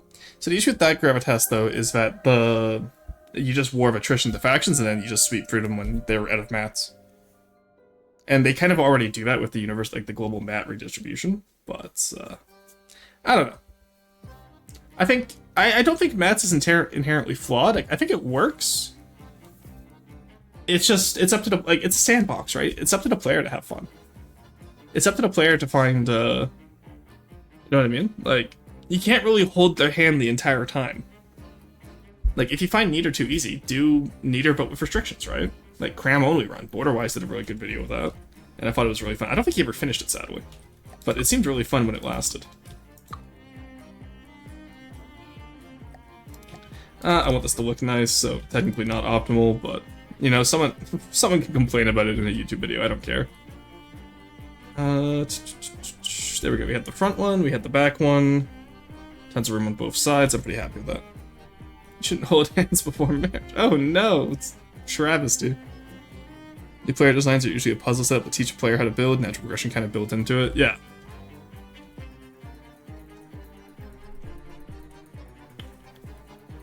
Alright. And honestly, since this area here is above... Do I want to do this, maybe? Just keep that pattern going with the blue. I'm kind of vibing with that. I don't know if it's a full vibe yet, but it's a sort of vibe. Ah, well, I'll have Corey touch it up with the paint later. The reason I say it's an issue because the very resource zones works means that the player gets more resources, the AI loses resources. Basically, the game gets easier as the player gets stronger, which I don't think is really good for 10%, but that's how Steam rolling works, right? I can't really think of any game where the game doesn't get easier as the player gets stronger. Like, even Barony, right? Like, I'm on level 3 of the dungeon, I'm already at level 20. Which, everything else around me is like level 7. So. Or EU4, right? Playing Austria. And I got Hungary and Bohemia, the game's over. Like, the difficulty of the game is over, now I'm just map painting, right? Had more resources on a character to win, that's true too. Like, I will say, there is a point where the stats just kind of, like, you know, it doesn't matter anymore because you have just enough... You have enough size to just beat anything. But, source my bar gameplay. Bar seems so much fun, I want to get into it. Like, I haven't had the time yet, sadly, but, like, one of these days, we gotta play it together. It seems like so much fun. Alright, now this seems like enough. So we put the engine room back here, I think. And then that... Oh, actually, yeah, the engine goes right down here. So we'll have this as like a hold-in cargo bay down here, and then beneath that the engine will go and have some steam props out the back. Probably get this thing going about 30 meters a second, you know what I mean? Bar has the best quality of life of any RTS I've played. Really? Interesting, okay, because I played a lot of good quality, I played a lot of good RTSs, so... Not familiar with Barony, so I can't comment on it, but usually as you get stronger, enemy levels increase too, so they get stronger. It's not the same scale, though. Like, think God of War, right? God of War, you get this, like, really busted combo with the Chaos, or Blades of Chaos. It's game's done. Difficulty no longer there. Dark Souls. Elden Ring. Elden Ring, there's a point where you get a build so skewed that there's no difficulty anymore. Like, you know, my first playthrough of Elden Ring, I second tried Millennia. Millennia was not a difficult fight. I then found out afterwards because I refused to look up anything about Elden Ring online, and then I found out afterwards that apparently Millennia was a super hard boss, but I just didn't struggle because I'd already had a build by that point, right? Might become a little bit faster than the historic Liberty ship, that's true, but have you ever had a slow logistic ship in campaign? It's excruciating. And then, oh, actually, you know what? No, cargo ships have to be RTG driven, don't they? Shit. I forgot about that. They have to be RTG driven. But on build, some bosses are cakewalks. Exactly. Like, it's what I was telling. Okay, so Carb's redesigned the Megalodon, right? And I've been telling him because, like, you know, he'll like come up with this like, oh, like it doesn't beat this, and I'm like, okay, but it doesn't have to, because you're trying to counter something that counters your design, right?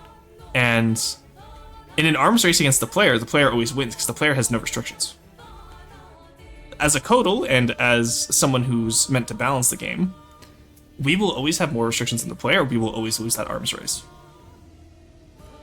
You know what I mean? Like, imagine if the Allies were still under the effects of the Washington Treaty during World War II. Or was it the London? I think it was the London Naval Treaty. I think Washington was the war beforehand. But regardless, you understand my point. So, like, imagine going against the Yamato with, like, the London Naval Treaty. Then we'd have more Nelsons. Exactly. Like, so when it comes to balancing a game, you gotta think about stuff like that. Players adapt, AI has to be a static threat, exactly. And keep in mind, you can't balance a game to the meta players. Very few people build meta designs in this game. Imagine if everything in campaign was super hyper optimized to the point where you'd have to build super hyper optimized yourself. Nobody would fucking play this game. PvP, I think, has some of the major outliers when steamrolling comes into play. Well, until we get head-to-head campaigns, which is something I've been advocating for years, I don't have to worry about PvP balancing. The day I have to worry about PvP balancing, I just go, yeah, I'm a full-time content creator. I no longer work enough to do. I no longer, you know, I'm not helping them anymore. They can do that. I don't want to do that. But, do you think PvP campaigns are possible in this game? Well, there was a point where flamethrowers weren't possible in this game, and look at us now, right?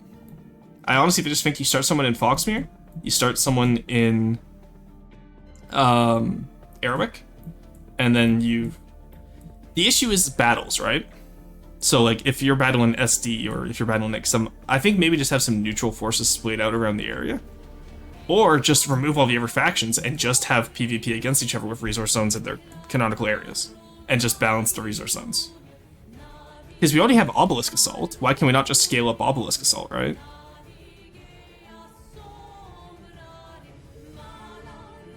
Another issue is designs is if we allow the players to use their designs, wouldn't that break the lore?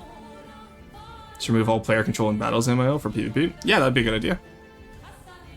Like, because Rampot's already been removed from the game, so just keep him out of the game for multiplayer. Can I hit the meta right now? Seeing meta and TPD and it's just missiles? Yeah. Yeah, no, it's one of the reasons why I, like, TPD, for me, I think it's interesting, but I think it needs some more refinement, because, you know, you have, like, your semi-meta factions, your meta factions. I don't think you can have a fair playing field there. Because what if a meta faction decides to bully a non-meta faction, right? I think there's rules in place against it, but at the end of the day, like, the meta factions are going to get the lion's share of the rewards, and I don't support that. Missiles maketh the godly, true. You can do that? Well, maybe it has to be gentleman rules, or I assume you can. There's probably some game mode that has player mode, like player disabled, right? Only free cam. With the new camera controls, you might actually be able to do it. But yeah, essentially what I'm asking for, though, is just a larger scale Obelisk Assault. With tile control. Should have to change offensive Baron's Hunter to make it challenging while having good variety. Yeah, I think that's at the end of the day. That's how you make a fun CC. It's just, you know, you do a fun theme. That's why I'm going so hard into aesthetics for my CC. Because I feel like most of the combat gimmicks have already been done in Neater. You know what I mean? Play just came back positively? Hell yeah. I shall be the judge of that when I play it at the end of July. But, alright. Did I screw myself over again? It's 5.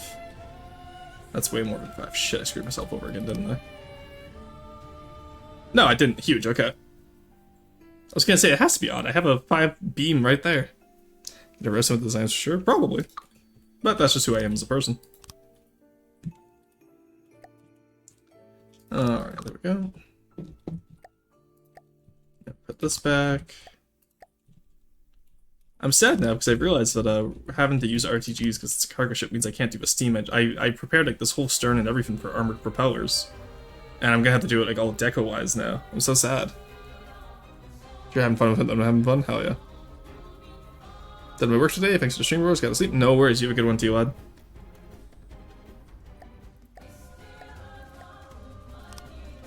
There we go. Look at that. That fits way better. Alright. Alrighty. So we put that on there.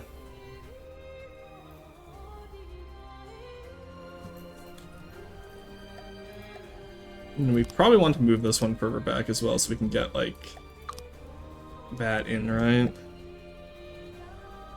Just leave, we'll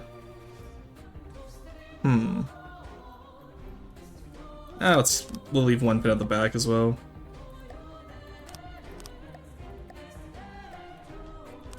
There we go. Honestly, I kind of like the idea of maybe just leaving this here. Like, you know what I mean? Instead of making it conform with the sides there.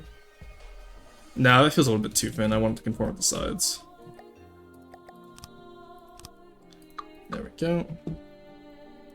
Radioisotope thermal generator. I think, yeah, the RTG. God, Spacey posted a meme the other day where it's just like it was RTG instead of RPG from like the Call of Duty series. Like that meme, and it was so fucking good.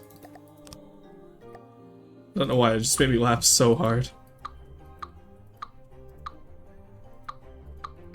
Alright. There we go. Nice, still even width, you'll love to see it. Now I have to once again move those. Actually, you know what? No, I'm gonna keep that where it is, actually. That means the back can be longer than the front. Eager electric generator. Ugh. Just I got the proper name? Yeah. So do you yeet an entire nuclear reactor at the enemy? Kill him with radiation poison? Sounds followed enough. You still do crank motor propellers? Yeah, they still allow RTGs to heat boilers. Yes and no. I know there was originally plans for a nuclear plant, but honestly, like, there's no reason to have a nuclear power plant. As fun as it would be. But RTGs kind of already provide that niche in gameplay-wise. So. There we go. Alrighty.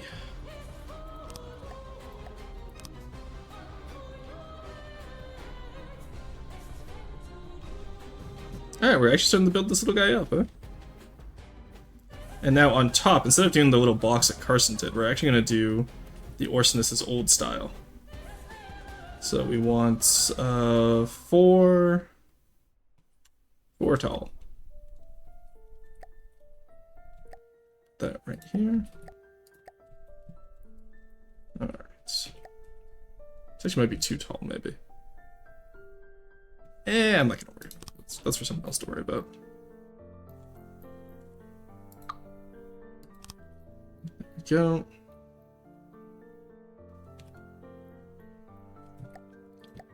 Alright. Is that how it's done?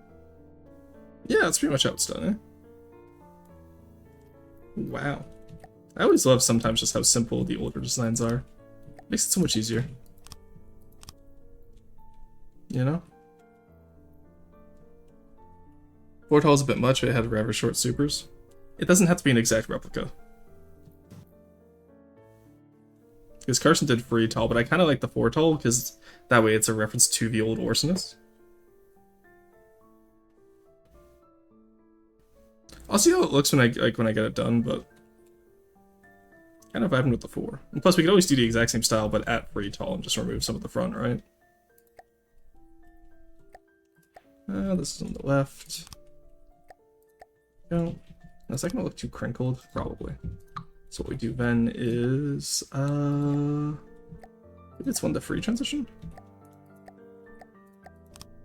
There we go. Just to uncrinkle it a little bit. Upper layers plate so it looks more like a railing. Maybe, we'll see.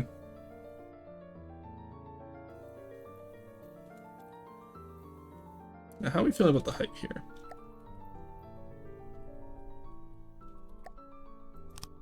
Let's actually move you 1 forward. I think we will do the free tall one. That's mostly just because I prefer having odd numbers than even, honestly.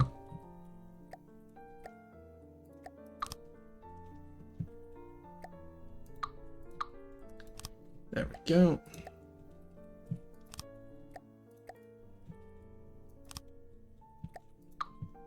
There we go. Now the question is that too wide, actually? Yeah, because I want to be able to have that walkway around, no? Oh, you know what? No, that's my own damn fault. These need to be out here. 1 second. I was wondering why they were so far. Alright, there we go. I was like, that looks off. There we go. That looks a little bit better, right? There we go. Alright, that should fix that up. Very nice. There we go. That looks a lot more proportional. See, Whoopston? Yeah, I was like, why does that look so thin? That shouldn't be that thin. There we go. That looks a lot better. Okay, we figured it out, chat.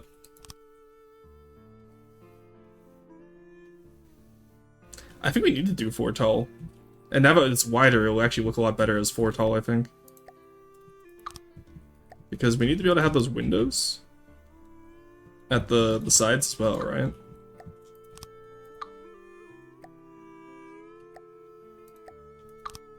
There we go.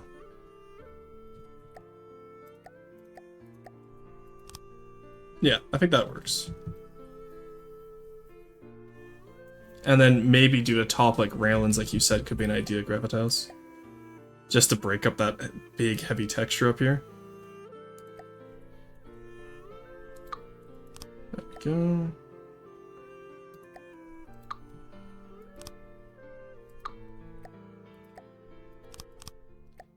Oh right, I forgot we had the new metal plates now. It's so nice, isn't it? Look at that. It's so nice. Alright, there we go. Yeah, you know what? I like the railing idea a lot better. Thank you, that's a good idea. A very nice idea. Let the metal plates for vents? Yeah, they're so nice. And again, this is mostly structural. So how many decos do we have on this, actually? We have 28 so far for 800 blocks. I'm pretty happy with that. And it's most of that is just in the hull anyway, which is and the deck for coloring and painting. So I'm very happy with that. That is not an issue by any means. And we look different enough from Carson's Craft. We are legally distinct from Carson's Craft. Make vents fat articulate, use them on several of my builds, very nice. They have one metal place. Yeah, we've gotten quite a few quality of life updates, which has been nice, just based on player feedback. And occasionally me yelling at Sean. Or Carb yelling at Sean, or any of the Kodos yelling at Sean. The nice thing about these two is that they're all actually volume compliant too, so I can use these in ashes if I wanted to. Because for the longest times, one metal plate counted as one volume, so there was no point in using them, but now we can use them. Alright, Mr. Orsonus, how big did you make this? Those are 4-meter beams based, okay.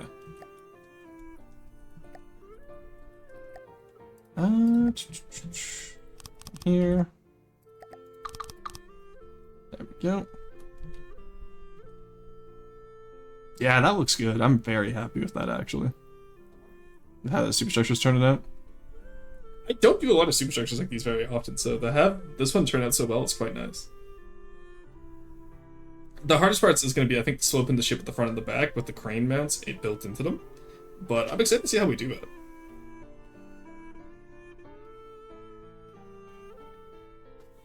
Then after that, we gotta make it float, and I have to send it to quarry to do the stern real quick, honestly. Just because I don't want to do... Actually, I might just leave it super simple like that, honestly. No, I'll have quarry do a proper one for me. Nah, I shouldn't be lazy. I should do it myself. But haha, JK, what if, chat? What if I had quarry do it for me? Might be better, but I like spin blocks. It's probably better doing a rudder or control surface pivot. Oh, that's actually a smart idea, Gravitas. Yeah, it's like, I very rarely want to use spin blocks for stuff these days. I use prop hubs if I want to make something spin, and I use rudders if I want to make something turn, or angled. It's just better for performance, yeah. Okay. So, Mr. Ursinus, and then right at the end here is where you come out, I see. Maybe we make this trim, honestly. Because that, yeah, that... Okay, so the top should be trim. So let's do,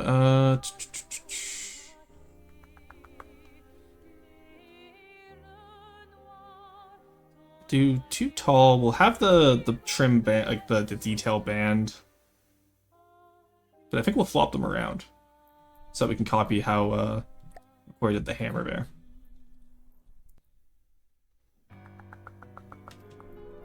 Okay. Okay, I'm gonna have to look at this. So that digs in there, honestly. This is much wider than I made mine. Shit. Well, it's not like I can make it wider, so... that's an issue.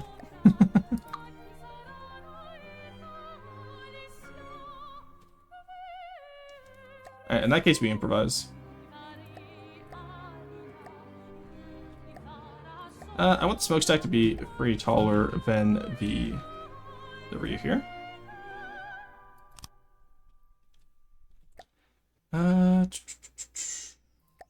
Let's do this. Let's do this, just to keep that same style that we had earlier. And then we go to trim. Where it's this. Did you do that? You went all the way up, then you turned into a... I see. Very well done, Corey. Very well done indeed. Okay. So what we'll do here is that.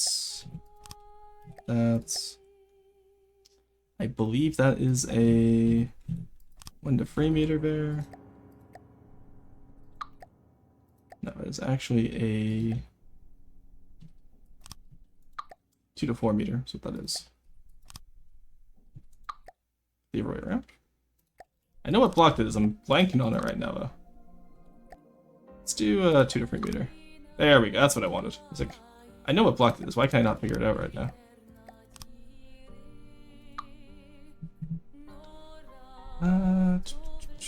Yeah, there we go. Alright, that decently copies how Corey did his. Let's double check. Yep. I want to try powdered milk and sparkling water. They're okay. Then what we'll do is, because I actually don't want to do it myself.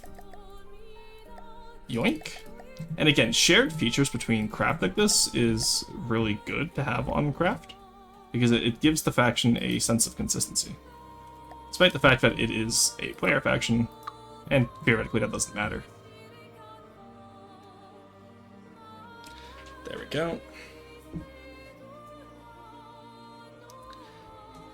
Put powdered milk into milk to get milk squared, the opposite of root beer. I really hate that conceptually. I won't lie to you. I won't lie to you, Chief. That is disgusting. There we go. Alrighty. So it has a little bit of an exaggerated smokestack like the old one. Has that, you know, a little bit of a flying bridge, I think is what they're called. I'm not actually sure on that one. Have you tried it before? I condensed milk to make it milk cube. Okay, condensed milk is really good. I've never liked powdered milk, though. Alrighty, get you out of there, Mr. Extra Pole. Condensed milk, but I have WinRAR. Oh no. You have to pay your WinRAR license if you want to open up the condensed milk. Ever tried condensed milk before? Imagine milk cubed. Or I guess condensed milk is milk squared already. Alrighty. And then that goes all the way down to wherever we want it to, honestly.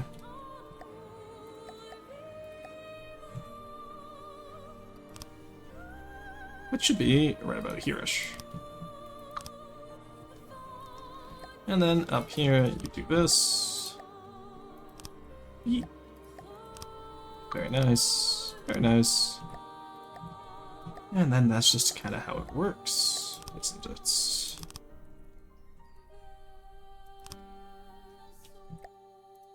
So up here becomes the issue now.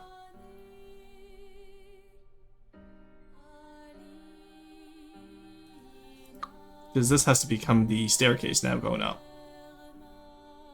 Actually, it only has to be allowed on one side. So instead of doing that cool little idea we had before, I guess we just do this, and then over here, we have it come up on this side. That's one of the fun things about this game, is making stuff walkable, you know? There we go. How do we do that? We could use plates to clean that off.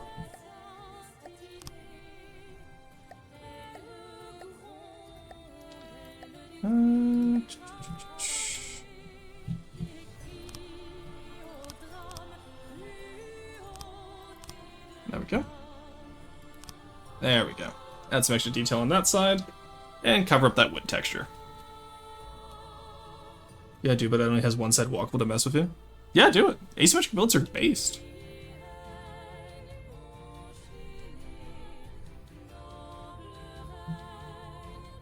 Honestly, I'm not sure if I'm a fan of the ERA going around it, honestly.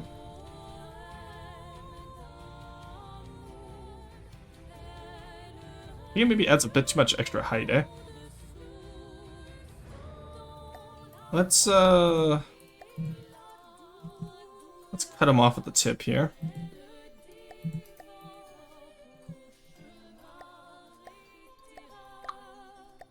There we go. And like, what if we move him like down here? Yeah, let's just move it all down by one, and I think that'll work. And then if Corey and I decide we don't want to do that smoke style way, we can do it also. No, it's symmetrical, but someone left stuff in the way, or it's been offset. Oh god. Ew. Well, it's good. A lot of my airships can land. Nice. It's good. Actually, let's just remove that that detail stripe, honestly. I'm not a fan of it. So let's actually take this back. Just move you down here. Oh, but you know what? That detail stripe was kind of base, though. Maybe we do keep it. Ah, fuck it, we keep it.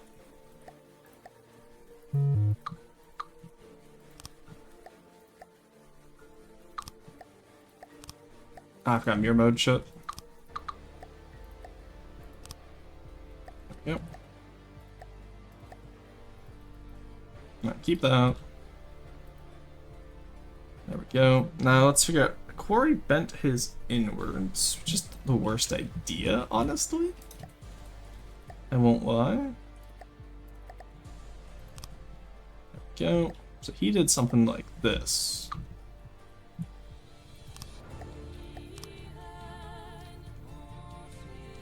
Which, like, I'm not against. You know what I mean? Actually, maybe I am kind of against that. Am I against this, Joe? I believe Corey's exact words would get bent. Like, what if we bent it out the other way? Because his kind of like is on an end piece, whereas ours is not. Ours is kind of a structural piece. So we do something like this. I think that works better. Something like that only makes sense at the front is still the two. Yeah, that's what I'm saying, right? His quarries is not quite like that, but he needed that for the turret room, right? Whereas we're not going to have that rear turret, so would agree that definitely looks better. I just did it like that to make the turret not clip. Yeah, I figured as much. Oh, Quarry, welcome in. I've been trying to do a superstructure on the Orsinus to kind of match it up to yours, but also keep it similar to the original one. And also to make it legally distinct from Carson's. And so far, I'd say it's going okay. Sat down to groom my dogs, and then my mom got home. Ben, White Cliffs of Dover. Would agree that definitely looks better. Yeah, I'm thinking just because it's more structural than yours is, right? Whereas yours also needs to bend away from the turret, so it looks more combat-oriented, whereas mine's more civilian-oriented. I'm deciding if I like the ERA tips or not, though. That's the hard part. I'm deciding if I like or not. Alright, also, aside from that, Corey, I was saying earlier, if you're working on the hammer today, make the main decks wood, kind of like how I'm doing on the Orsinus. Metal and wood should be the name of the game for the player faction. If the player wants to later update it to alloy, that's their prerogative, but or even reinforced decking maybe. Actually, yeah, you could use reinforced decking actually. Like the civilian ship will obviously use normal wood, but I think for the hammer use reinforced decking because that way Diesel will have a heart attack, and I just think that'd be really funny. For as you wondering, Diesel's a fellow Codal who really does not like, oh, what's it called? Reinforced decking. There we go. Nice. Alright, let's fill it in. There we go. Hello, why so? He just doesn't like the texture on it. Reinforced deck instead of what it was? Oh, for sure, I didn't even consider it. Yeah, no worries. That's why we're working together on it. Okay. So that's walkable, which I'm pretty happy with.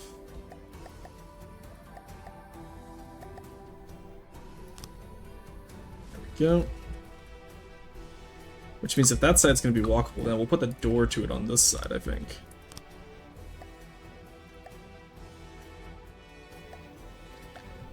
Alright, there we go. Why did I... This can stay like that. I realized what I did. Shit. There we go. Take mirror mode off. Just move you down. Move you over to... here. Where is it? Decorations. There we go.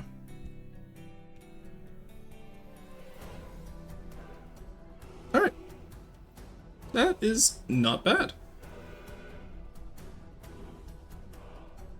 I think I'm pretty happy with that in terms of a decent amount of stuff we need. Otherwise, this border of the north still has so much HP, it's all wooden stack. That makes sense. The underside of the reinforced decking is sure a texture. Yeah. Okay, I'm not gonna lie, it has some uses though. There's definitely some good uses you can get for those textures. They're not common, but it can be done.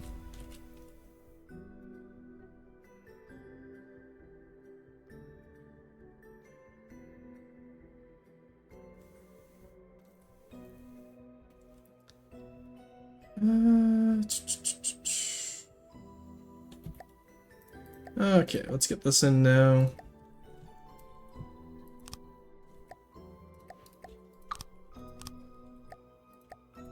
There we go, that gets in that side.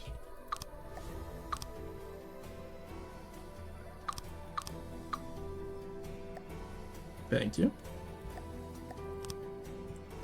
Alright. That's... We're just gonna... Actually, let's do some more metal here, so we don't have to worry about the wood texture. Sideways wood texture is the bane of my existence. There we go. I don't think we need any heavy armor. We could just do a layer of metal around the neck here, honestly. And a couple layers of metal. We don't have to worry too much about it. Or about it, as Toady would say. I was saying the other day where I was telling Toady about it, where it was like, I've unironically started saying a boot again, and it's like I've worked so hard to not say it for most of my life, and now I'm saying it and I'm like, god damn it. There we go. So I wanted to do that texture that way, and then slap some more metal in here. For those horizontal bits. There we go. Greedvo ammo doesn't look too good on wood themed builds, which kind of sucks for a wood variant. Yeah. Isn't it better to have more texture choice with a single wood block? Yes, don't get me wrong. But what we're saying is the reinforced deck. So reinforced deckings, my main issue is that like you can't really slope it obviously because it's just meant to be flat boards. It's half metal, well, it's half old metal texture and it's half wood texture. So the empty space, it does have some use because you can use it for certain graphics, but like it's really good for like some styles of ship where it's like just flat bare metal. Yeah, let's show it actually. You can see there how like you have the wood texture and then the bottom texture is just a very flat monotonous texture. So it can be used for some, this is old metal texture? Yeah, well it's not quite, it's a little bit different. It's closer to old metal texture than new metal texture though. Used to be regular metal, I don't know why they changed it. Yeah, honestly, I don't know either, honestly. Alright,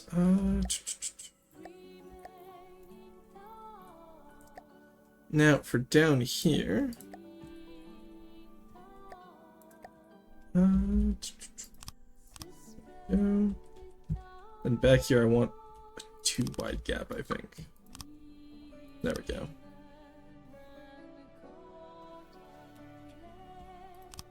Okay. You know, honestly, with a layer of metal, wood, then metal, that's decently armored in there. A lot more armored than some of my builds, I won't lie.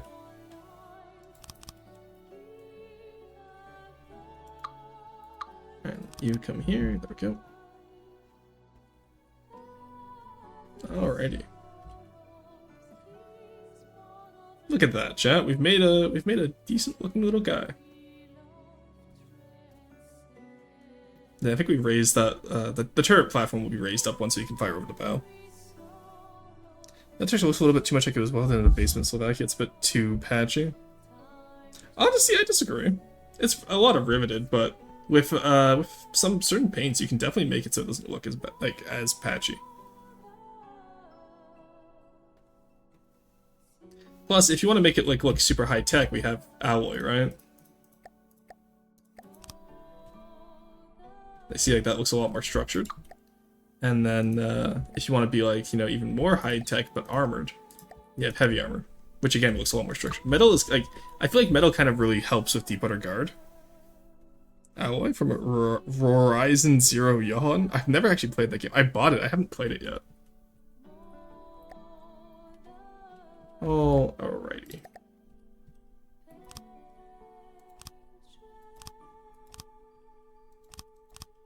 There we go. Let's get the rest of the deck in here. There we go. Okay.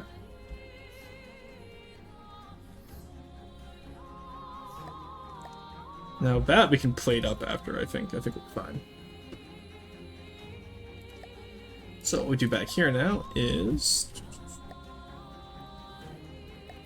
do this. There we go. No, I do not want it upside down. There we go. Alright, bulkhead there. That's pretty good. Want one bulkhead on either side over here.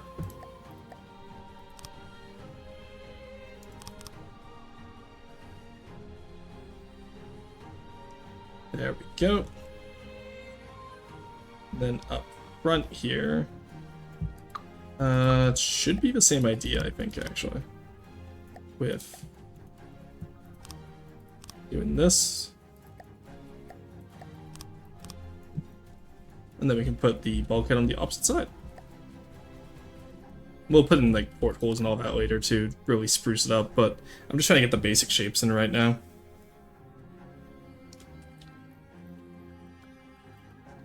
Alright, then back here. I need you. I see. It's not planning on working well with us. Alright, that can be decoed on.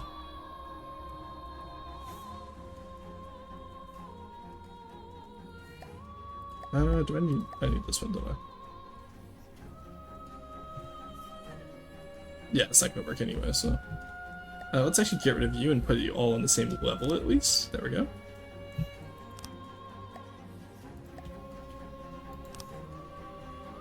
Very nice. Oh, right! Plates don't mirror correctly. Isn't that crazy? Crazy how they haven't fixed that? I'm saying crazy as they haven't fixed it. I know they're focused on game 2, but I will be a little bit salty. There we go. There we go. And how does that look? That is perfectly clean. Let's go. I think that's a good example of how to use plates too, with the new system. I'm very happy with it. Let's game 2 again, I forgot. Nice try. I am not allowed to talk about it. If you look up Sean's messages in OFTG General, you can see quite a bit of the or like him talking about quite a bit of it, but I'm under NDA, so I won't talk about it. Go. Go.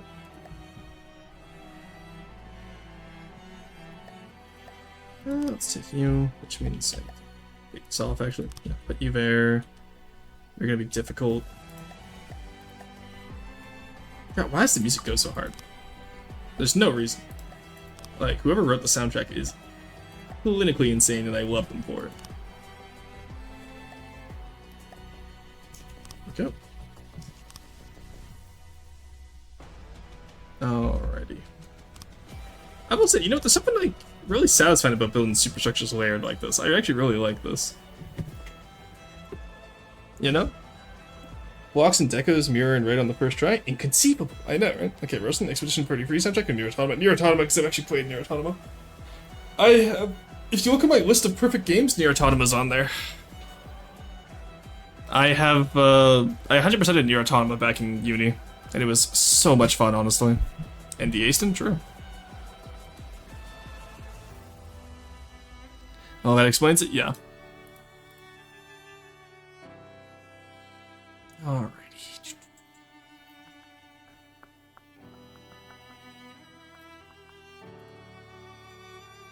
Oh, I can stretch my back. There we go. Okay, back to this. It's 2 hours now. That's not just because of 2 booty.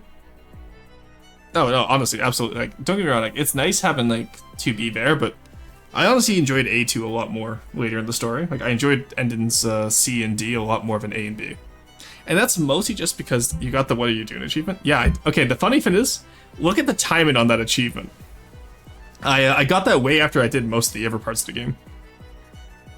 I played through the game first, and then I went back and got all the achievements. Because I think I also had to explode the one in, like, where you have to explode 9S's pants and then run around with him as a while.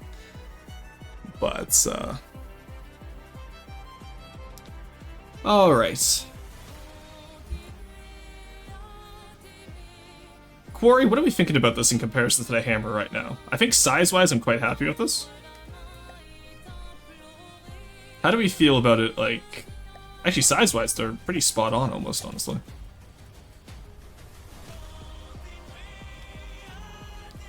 Oh, wow. Sorry, just new person's voice in the song. Honestly, Corey, I might have you do a little bit of this style bow for the front of this, of the Orsinus. And also, like, do, like, the bulbous bow underneath, similar to how you did there. I might get Corey to do that. Just make the bow and stern a little bit more similar to the hammer there, just for consistency's sake. But, I'm pretty happy with this. Corey? Okay, yeah. I'll send this to you after stream, then. I want to do Dishonored today, but honestly, I'm tired. And I'd rather do Dishonored when I can enjoy it and, you know, not get frustrated because I'm tired and then I'm going to be playing worse. So I think we'll just do Roast today and then we'll call it quits.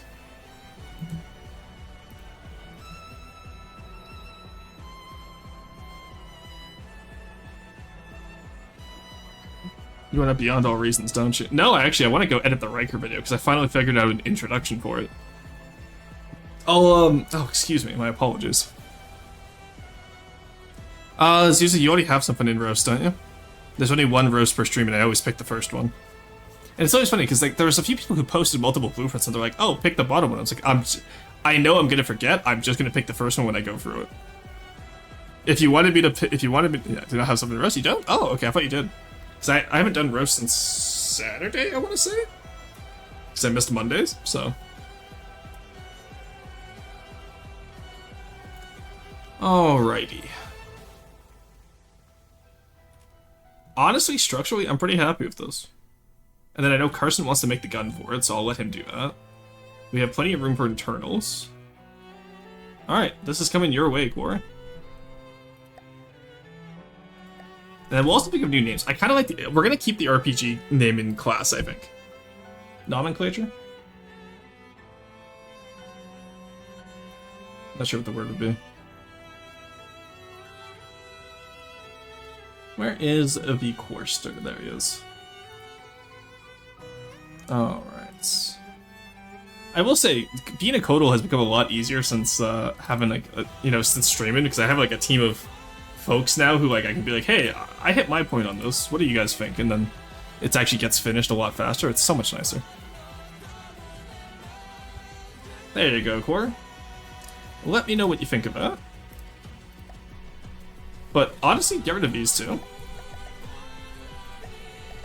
I would say these are decently similar enough. Like, once Corey redoes the bow and stern to match more of the hammer. Because I did this before I saw Corey, how he did this, right? So I'm excited to see this. This is gonna be fun. We're naming ships after Intel graphics cards. Key Gunson, true. Alright, that is the ad break for the 2-hour mark. Team of folks, sure, roasting their slaves. They're not slaves, they're volunteer workers. They're temporary volunteer workers. Also, I love the quad cram on this. This is so much fun. And then these APSs, I think I don't want to do deck guns, Corey, I will say that much, so we will have to run them beneath the hull. But, because I think the hammer having, like, maybe, like, we aim for, like, 100 FP could be a good idea. But I'll have to ask you about it later. Alrighty. Ooh, someone else is playing EU4. Sorry, I'm just looking at people I'm following and someone's playing EU4. I'll have to raid into them later.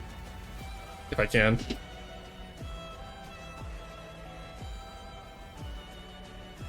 Oh, it's American slang. Correct poster on BP. Damn, syrup, that's crazy. Alright, let's go do an early roast. We got quite a bit. Yeah, there's plenty of room below deck, I reckon. Yeah, no, you got plenty of room. I'm actually really excited for how these are going to work out. Because, like, this is starting to look coherent now, and I'm excited for it. What's just the cost that's on the Orsness so far? Yeah, it's not going to be too much. Orsness will probably cost about, like, 25k at most. Actually, RTGs are pretty expensive. Give me 1 minute and 15 seconds. Well, I'm just about to go look now, so you have until I look into the BP. Make sure I save that again.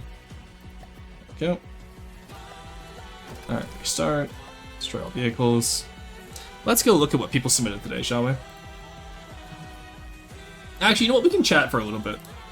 At From the Depths, get your designs in now if you haven't yet.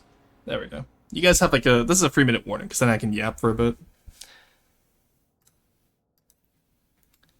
I think the Super Extended decides it's like its peak design. Yeah, it's one of those things that like I wanna translate over to Deepwater Guard eventually. I'm just not sure how. But I think the Riker style and Goldwater style would definitely be where you could do it. So why do we have slow mode in that server?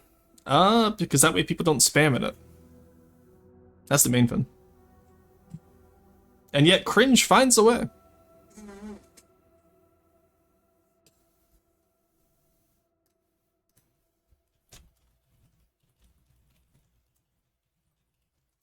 There we go. Alright, people are getting their stuff in. Nice.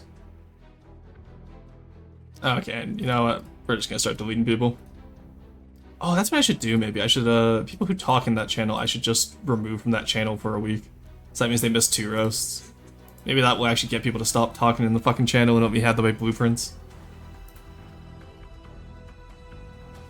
There we go. Alrighty. Let's go up. When did I close? It would have been Saturday, right? There's the Cornelius, which I saw. Deepwater Guard Anchor. So, yeah, that's the 12. So, that means I... thank you, Cruiser, for putting the closed mark. Alright, so we have the Ranseur, the Red Rum, the Excretor? Canvas, Ford Grenade Tournier. Okay, race version, okay. Predator main battle tank. BNGA, Ballista fan build. Pyromania torso, player faction fan build, GT test B, ASF Fanata C, Mass Production Factory FR, and CH Hall. Alright, that is closed. You guys can horse react that to let the others know that it's actually closed. I don't know why the horse react has become the officiator. Like, if it's not horse reacted, it's not closed. But, I just woke up. Welcome in. Oh, wait, what'd you get done today? Here, I'll show you. We made a legally distinct cargo ship.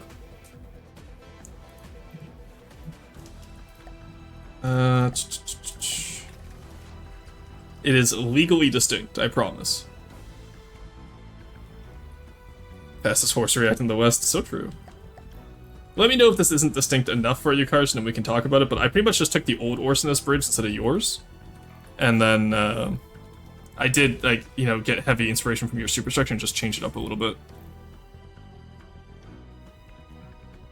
Legally distinct? Exactly. Because Carson did request, but I don't do an exact copy, and that's perfectly fair. So, I want to make sure that I'm not... We're also going to be changing the bow and stern to be more like the hammer, Carson. Keep in mind, I sent it over to Quarry for revisions already. So he just commandeered a boat. I think you missed the Pyromania leg, which is the main vehicle. Then why did you give me the torso? Now we're doing just the torso now, Mal. You get 1 BP, and it's I only click the first BP.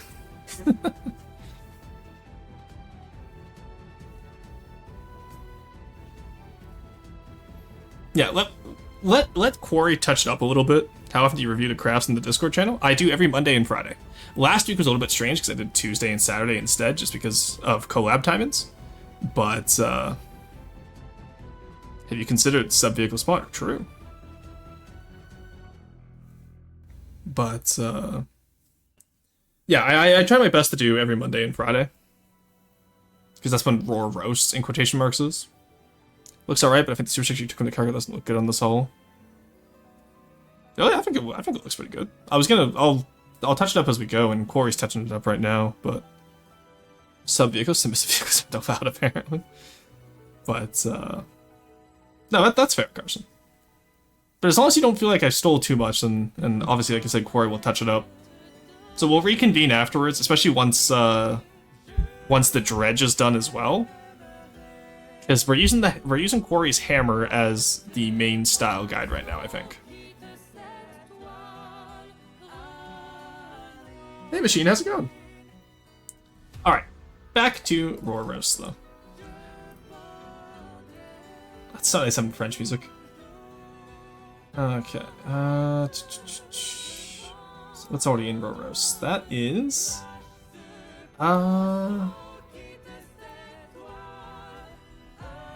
that stuff I actually need to pay attention to, so let's actually put you back in there for now. That stuff we can delete.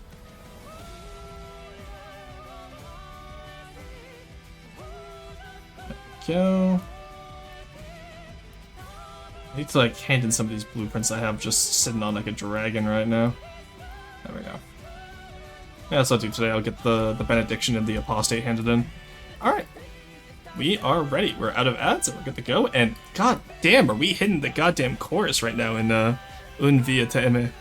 Oh, that's such a cute name of a song.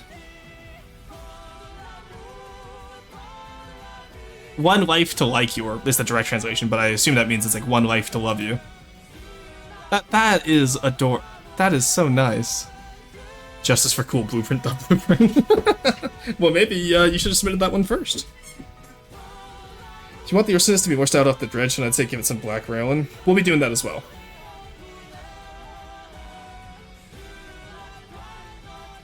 Alright, did you know component behind the generated new secure password? I was unaware of that. Is that just because they keyboard man? 1 second, where's Basil? Let me go message Basil.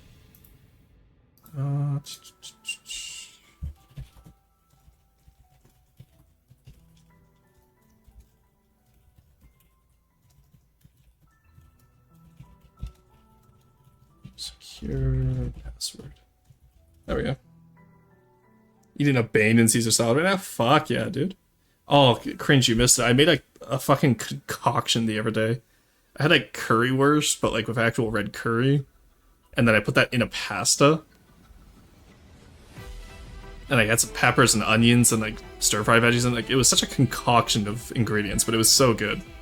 I want more curry pastas. Like red curry pasta, fucking peak. Alright, let's get into it, shall we? We have quite the crop today. ASFS Anatus C. Okay, first off, that's a cube. Oh, sorry, that's a rectangular prism. My apologies. How do I put this nicely?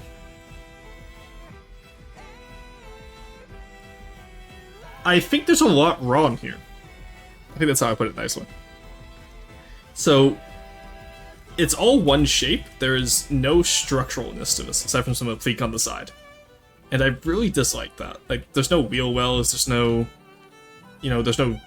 I don't want to say cockpit driver area. Like, it's a box. Or fenders. Little dude. Yeah, I think there's a lot that can be done here. There's no doors for access, right? Like, there's not even a hatch at the top. Holy shit, Ocean Gate submarine. Oh no, there's a door, sorry, I somehow missed that, my apologies. But, yeah, I definitely want to see more of this design. I appreciate the attempt at headlights over here. Or was toiling and boiling with the cauldron. There's a door on the side. Yeah, I missed that, that's my bad. I just... You see my issue with this, right, Zuzu? Like... Lean more into the cube. Yeah, either go full cube, or try to actually shape it out a little bit more. Because this isn't something Deco can fix. This is definitely an issue with the base design, right? Like... You know? I like that, like, you have, like, all the little faction details on the side and the top, but that really doesn't make up for what is essentially a cube. Deco can fix anything? Okay, fair enough, but...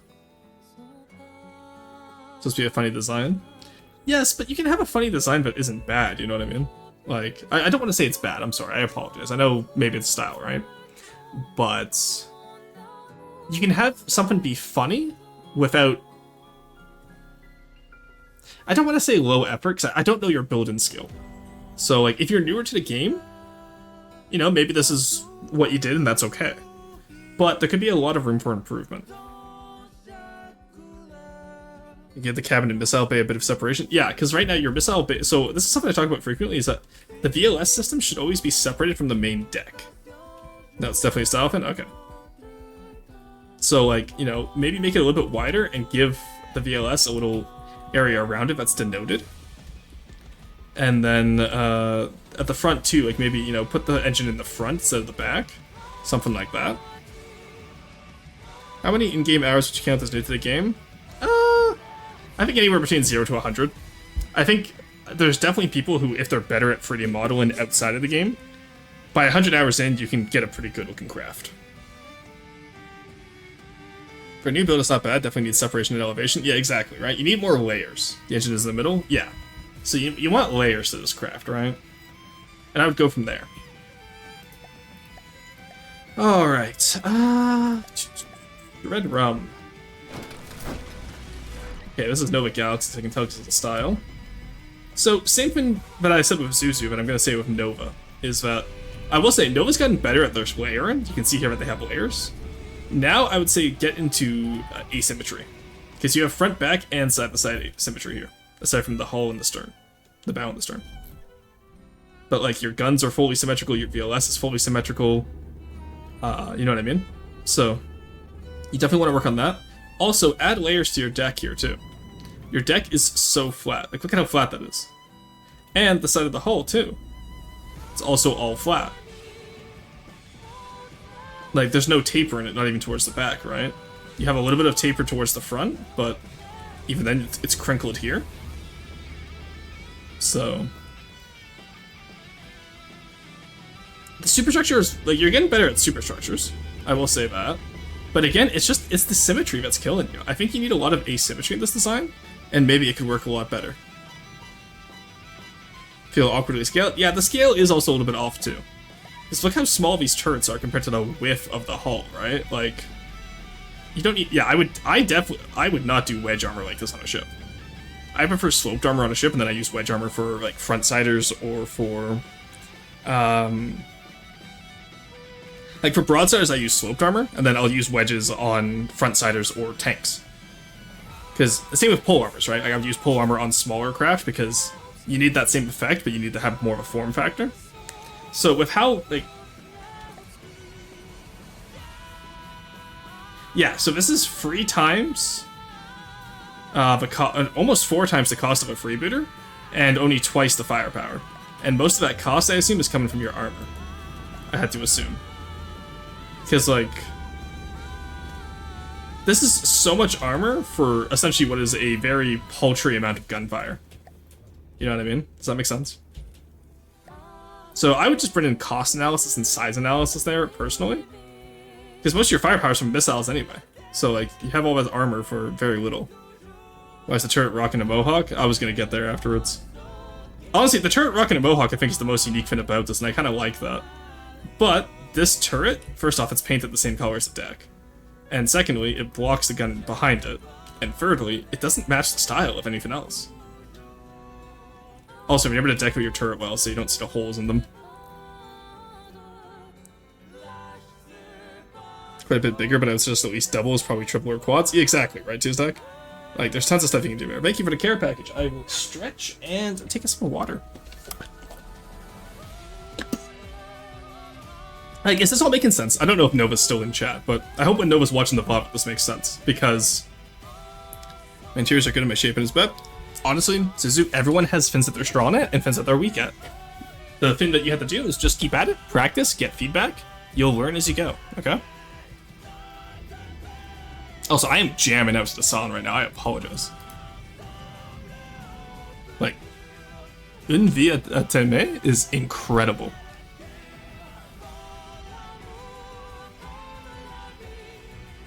Like, I am actually vibing to this. Like, the male vocalist goes so hard, you can hear him put his soul into it. But, Shaddy's taking care of himself, somebody stop him! I'm imagining that one Iron Lily drawing that Syrup always sends with, like, all the little, like, the foxhole girls pulling each other back from the one guy.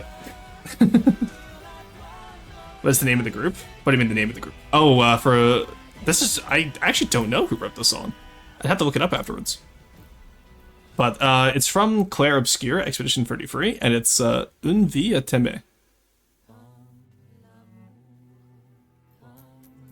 Which translates to one life to like you, one life to love you. Just like aimer in this sense could be either like, which is like, you know, like, it means to like someone, but also like if you go like je t'aime, that means you like them, right? It's not just like, and then love, like familial love is like j'adore, like je t'adore, and stuff like that, right? I know I'm French.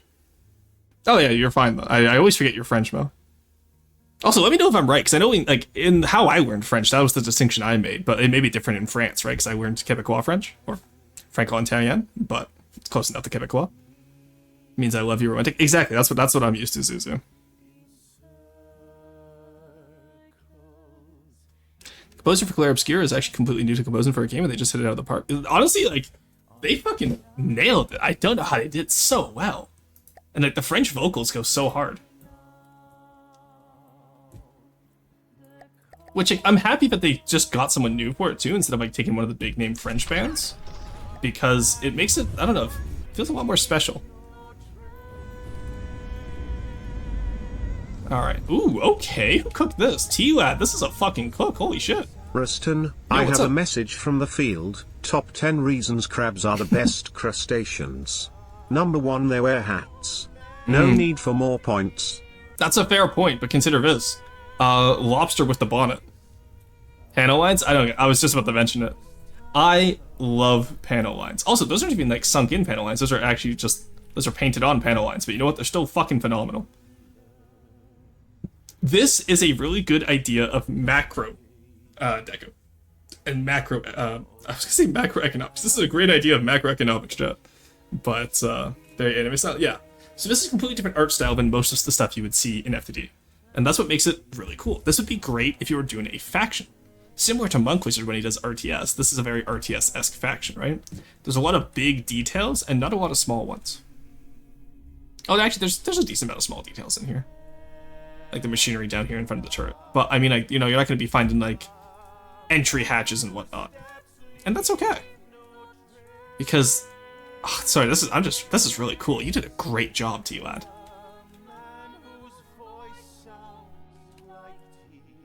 But, sorry, I'm just admiring this. And listening to, Until the Next Life.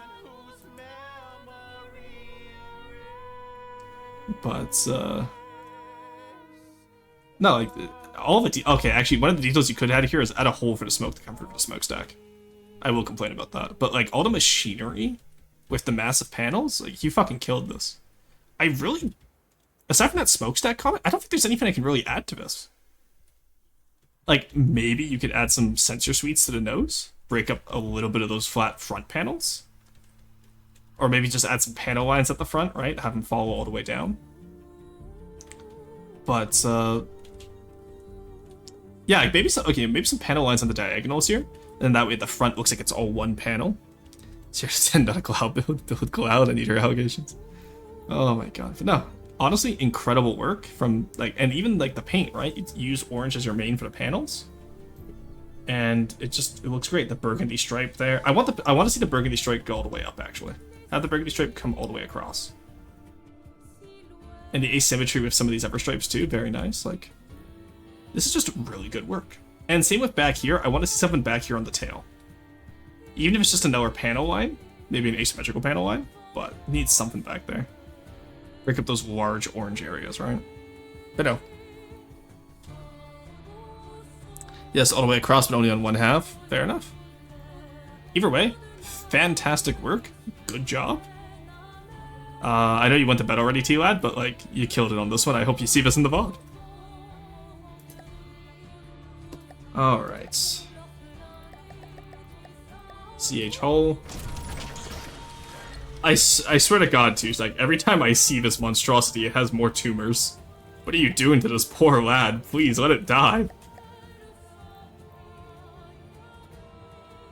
Like, every time I see this two-stack again, I will say, I'm clowning on two-stack, you know, I do this.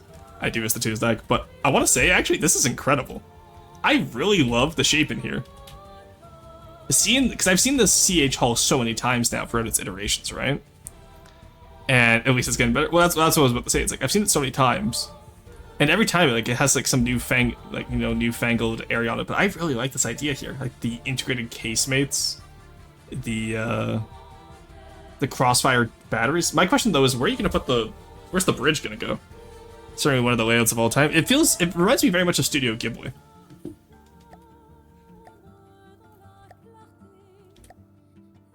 But, where are you going to put the, pretty sure this is a prefab hull. You know, something tells me, Curse, I think you might be wrong. Probably be the tumble home, yeah. Yeah, no, Carson, I think it's a little bit different than the prefab hull. It's just mostly from the casemates. Turrets are below the front and rear bridge. Okay, cool. No, in that case, yeah, it reminds me very much of the Studio Ghibli. Not an actual. I know, I'm joking with you. But no, it reminds me very much of Studio Ghibli. But in a very, like, asymmetrical way, because, like, Studio Ghibli's was very symmetrical, right? And with the Rollin soundboard, true. I need to get a soundboard for stream. I need to get a stream deck set up for, and a soundboard set up, because the main one I want to do is anytime Arrow's in here, I want to have the AirPod die-in sound. just to fuck with her. But, so I was talking earlier today where I was like, because I had my AirPods down me this morning, and I was like, wait, Arrow uses AirPods when she's streaming. I could just completely fuck with her by doing this. And it would be so funny, you know what I mean? And then Arrow said in protest that she would no longer watch my content if I did that to her. Which, honestly, fair. I respect that. But hear me out. It would be very funny. It'd be funny, chat. What can I say? How do you resist the urge to play the Monkey Man voice line? See, that's the issue, though. Is if I link it up to my Discord sound effects, I would struggle to not play the Monkey Man, he sounds like a... But, we'll leave that as a Discord-only joke. Alright, the extra kit. Oh, okay. Oh, yeah, I remember this style, Artiva.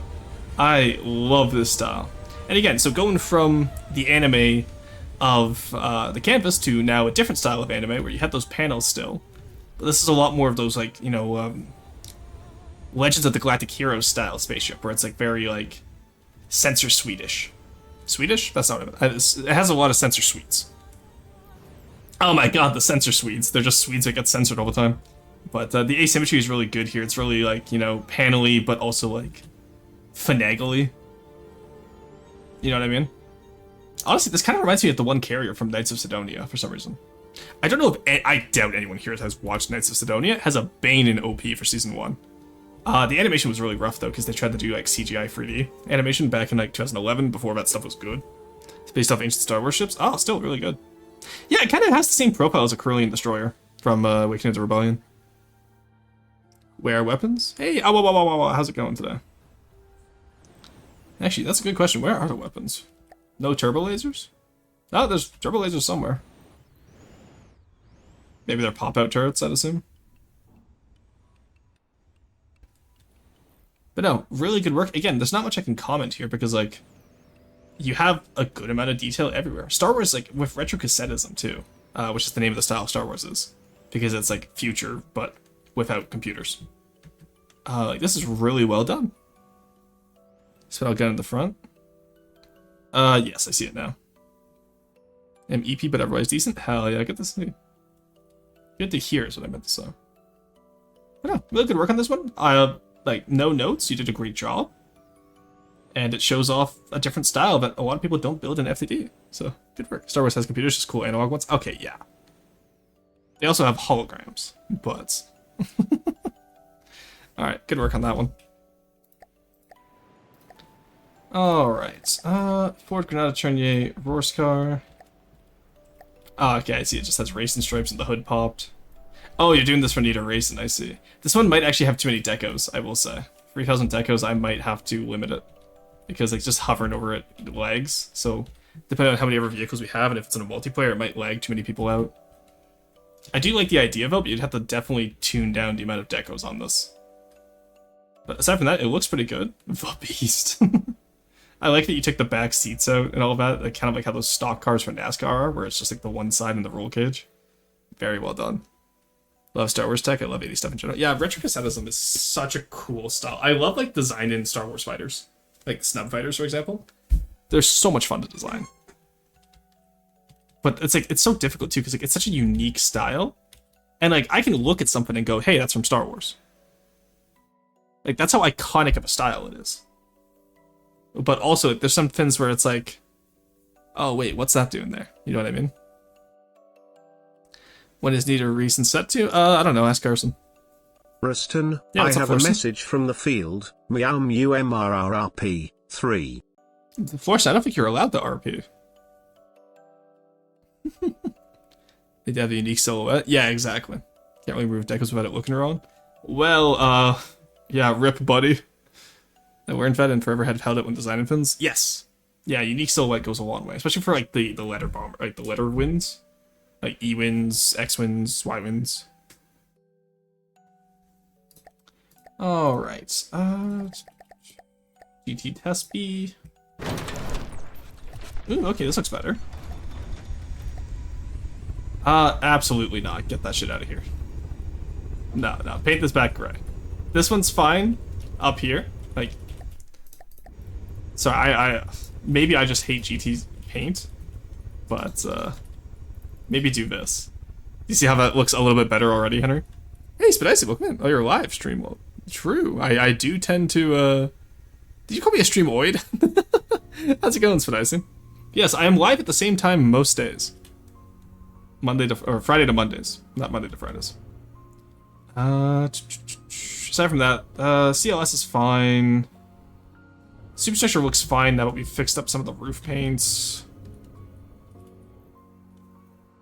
Carlson, that's crazy. It's more revanchist style now. I don't know, ask Carson. I don't know, ask Carson. I told Carson I'll plan a date for it once all the designs are in. Oh, I love the little balcony up here. Like, put a ladder down here for a little forward lookout. I love that idea. The props look good. My issue with the props is that the hull doesn't look nearly as detailed as the props do. And that's going to be an issue in terms of quality control across the build, Henry. Also, oh my god, why is there so much orange? Oh no, that's more gray. It just looks orange because of the orange above it. Okay. Maybe I don't know. It's possible I don't know GT style well enough, but there's a lot of stuff here where I'm like, ooh, that's too much orange. But I'm also known to be like super, like, you know, nerdy and crashing out when it comes to paint, so what do I know? And more props. The front seems a little bit unsupported. The front does seem a little bit unsupported, yeah. Because where is the... No, center of mass is in the center there. It doesn't feel... I feel like that's an artificially changed center of mass, though. I feel like I want some, like, mini props. Like, some really small, like, maybe, like, 3x3 props up at the front, right, coming out of here. But that might just be me. You know, like having, like, pitch props or steering props could be really interesting. Is anti-orange lemons in Triumph? True. Is that even a comparison? It's just a crazy typo to do unintentionally. This is my attempt at revanchist. Okay, yeah. Copy most of the paint directly from Endeavor revanchist builds. Maybe I just like revanchist. Center of mass is in the center, and P is stored in the balls. Well, okay, to be fair, the superstructure is in front of the center of mass, which is what threw me off. Like, the majority of the superstructure being in front of the center of mass is a little bit weird to me. And I think maybe that's why it feels unbalanced proportionally. But have a good one, Azusa. And that's why I think just a small little pitch prop at the front could be a fun little idea coming out of here. You know what I mean? I'd have to look at more revanchist styles to talk to you about, because like I've only ever had experience with Iron Blockade, and that was, you know, helping Potat on a little bit of the Pelican. Someone also said that my IB build was too front heavy. That's something I should look out for. Yes, if you're doing IB, but if you're doing revanchist, I'm pretty sure they're more front heavy, are they not? Turret in front of the props, historically the most armored part next to the combat bridge. Yeah, that's the Everfin too. I feel like... Yeah, I feel like you either need a Neller prop set, or you want to, like, move the superstructure back. Or move just the props in forward in general. Something about it does feel off proportionally. Like, it doesn't look bad, it feels off, you know? Both for IB and revanchist. Ah, I see. I mean, just generally I seem to place my props too far back. Yeah. Anyway, when is the rest of it? I don't know. Okay, Carson, I'm going to settle this here and now. Do you have all designs submitted and ready to go? To be honest, the rear part of the superstructure was... No? Okay, then in that case, it is not ready. Once Carson has all the designs ready to go, then I'll plan a date for it. If the rear part of the superstructure was better, it would probably work more. I wouldn't say better. That's a little bit harsh. I'd say maybe if it was more developed, maybe it could work more. Because like if you develop the rear superstructure and then have like this little bridge in here as the middle, that could work. But then that means the front superstructure is too far back at that point, right? Because right now this is the middle point, right? And it's just... I feel like you either need to shift the props forward or shift the superstructure forward. And then also you want to get the... Yeah, that's... Honestly, I think if you want a unique build, just go for that little props at the front next to the outlook there. I think that'd just be cute. Why is the Myrmidone's turret in the back? That's a great question. That is a... I assume that turret's unfinished. I'm praying that turret's unfinished. Yeah. Honestly, Henry, ask Potat for some help on this sometimes. I think Potat could help a lot with this. Votat's like really solid at airships. And he does a lot better than I do at this.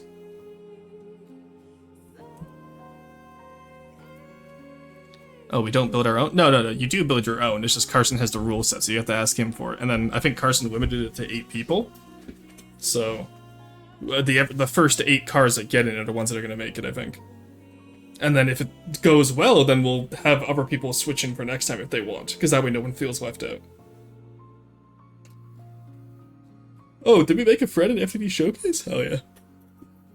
It's an experiment to win a basic style, so just prevent on a bunch of stuff. Ah, okay, I see. Yeah, that would explain it too, because if you're not building it purposely built, then that would change quite a bit of the styling as well. Same with Riker builds. It's the reason why you can't just prefab all of Riker. You have to have some bits be natural. Mass production factory. This is Syrup's first building. Yeah, that's a factory. Yeah, brick and mortar factory. Good job. Very nice. Honestly, I really don't have any notes for this. That just looks like a factory. Good job. What does the sign say? This is not the interior you're looking for. No, good job on this. I like it. Very simple, very clean. No notes. Alright. Oh, that is... Nope. Nice try, you. Let's find new music. There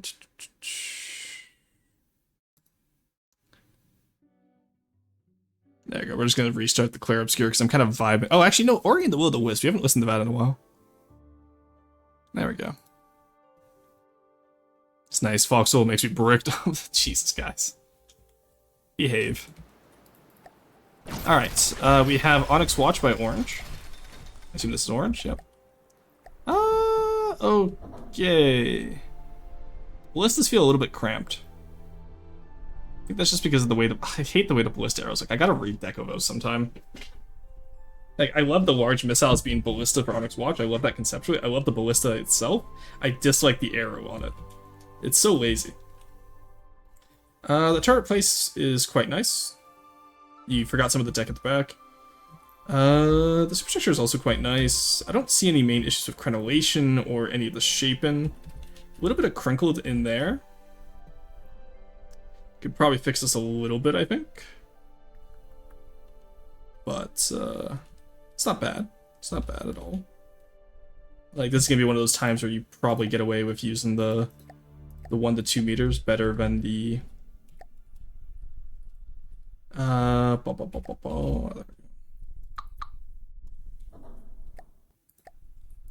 Something like that, right? They'll just look better. It'll look less crinkled. And you can see how that already makes it look a lot smoother going in as well. Then you'll have the deco up over here. But anytime you have a square corner into a inverted, just use one of the 1 to 2 meter transitions inverted. It's a lot easier.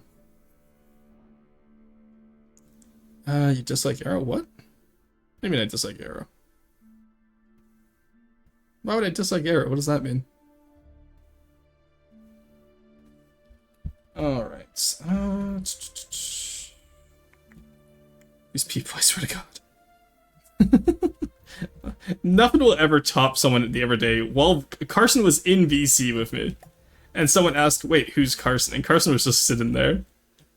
Poor guy. They didn't like that arrow. Ah, sounds like something I'd say. I'm sure when Arrow, you know, hears the VOD back, I'll get yelled at. Alright, crenellations are a little bit long up here. I try to keep my crenellations to be maximum of 3 wide. I guess on larger builds this could be fine. I don't know the official rules yet. I'm still learning how to do it. Aside from that, I love the 3x3, like the triple turrets here with the APS. That's pretty good. I will say the nose actually feels a little bit squalid. I would expand it. Maybe add another layer below it. I don't know what your volume limit is, but like, add another layer below the front here, because it feels very sharp and cut off right now. See how the back has like that extra layer? It kind of makes it feel a little bit better. But I do like the overall teardrop shape too, with the back being longer than the front. I'm not sure. I kind of like this actually how it is. You know, the more I look at it, the more I'm like, actually, wait, maybe I'm wrong. Maybe it should stay as this. The smokestack also, I feel like it needs a little bit more detail. Like, the bridge and the turrets and all that around it look really good, and then the smokestack's just kind of there. I kind of want to see a little bit more there, you know what I mean? I'm trying to proselytize for the roll, and I didn't know what roar was. Oh, thank God. Finally, the Discord is healing. There's new blood coming in, which will dilute the rolled. But yeah, no, pretty good on this. Good job.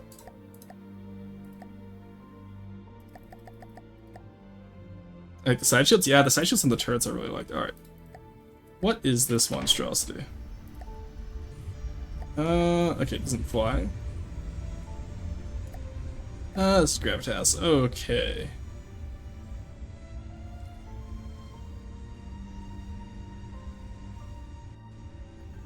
It feels like a tube. And then back here, like that, I feel like that relies a little bit too much on deco for the shape in here. I would rather see, instead of using the chain here, a good use of the chain, don't get me wrong, but I think I'd rather see a little bit less detail in the shape in here. Because there's a little bit too much deco for how I would envision a player faction, right? Because you are hiding a custom jet, which is a key aspect. And so if you hit that in hull, that'd be fine, but hiding it with deco, I dislike. B1 Lancer goes hard. True. Welcome in. Sorry, let me read that name. Gato Damaggio. Magic Cat, I assume? The tail is fine. The tail gunner is... The tail... Actually, I see the opposite issue is the tail gun needs a little bit more detail. But, what the hell is this? Yeah, absolutely. Yeah, this stuff we can't use, sadly. Because, again, you're hiding those, like, key aspects, right? Yes, I'm a magical cat? Hell yeah.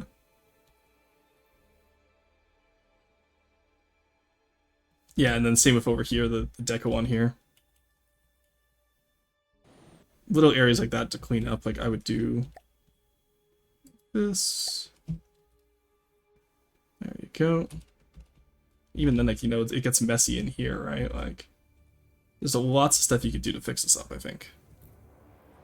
I appreciate the attempt for it, I just don't think I'm gonna take this. And then even then, back here, like, the hull, like, the fuselage itself is quite basic, and the issue here is that you're using deco to cover up basic structure.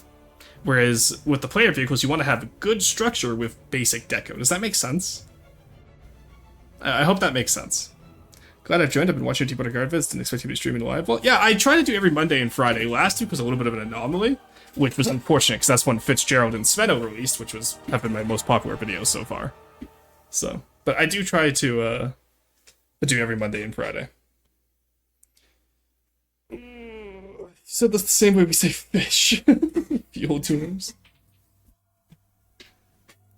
I was trying to cut down on decos and messed up a few places. Yeah, I would say up the structural. Like, I like the idea of having a bomber this size. Oh, actually, no, I think a bomber this size works. But definitely work on the payload. Like, you know, like this has the same amount of... I wouldn't say this is the same amount of firepower as the MiG-15 I built. Actually, how much does the flashlight have? Now I'm just curious. I do quite like this little guy. Oh, I haven't... This isn't the updated version, never mind. Oh god, where did I put the updated version? Oh, I think it's in my my DM still. But yeah. And then also, like, stuff like that with the paint, right? We can figure it out later.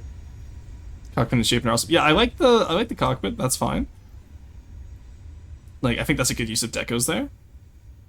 But, I just want to see... I want to see the same, you know, shaping with the same level of detail going back as you go. That's my only issue, I think. Hey, Warless, welcome in. How's it going? You just crank firepower with that anything anyways. May as well make them do damage. Exactly. Fuselage is too thin? Yeah, I'm saying, like, that's what I was saying with the fuselage. I think you need to have it expand out, kind of like the Shrike, right? So keep the cockpit how it is, and then have the fuselage expand out by 1. And I think you could work a lot with that. Doing good? Hell yeah. How go the rocket tests? Are you allowed to talk about it? Because we are currently just looking over a few designs right now that I'm going to raid out to someone playing EU4, because I want to see what Abenar people that are playing as. But it's good to see familiar faces. Rockets going fine, but mostly broken up for summer. You broke up the rockets for the summer? Why? Why would you? You can do launch rockets in the winter? You won't get snow that way, SMH. The proportions I wanted, the size was the maximum. Why? Why was this size the maximum? I'm curious. SMH for a uni broke. Oh, I see what you mean. I thought you meant the rocket broke up, and I was like, rebuild it. Like, that's the whole point. Because otherwise it'd be huge. I think you could update it by one size going around. Have the fuselage be 5x5, have the custom jets be 3x3, etc., etc. Because again, keep in mind, we want some bigger player designs. The player designs have been held back for so long because of how tiny they are. So, the wind painting is missing the asymmetric detail stripe. True. Alright, actually, I have the design that I was thinking about for the flash art right here. I'm pretty sure it's in my downloads. Yeah, there we go. Flash art S. I think this is the one I wanted? Yeah, this is the one that flies, right? Yeah, because this is the one Spidicy did. Right. Yeah, Spidicy fucking cooked on this. Except he changed my goddamn wind pattern. Actually, no, I'm fine with this, actually. Oh, we did change the... Oh, he did tell me I'd have to repaint this. That's true. I shouldn't be upset at him. He did warn me. Yeah.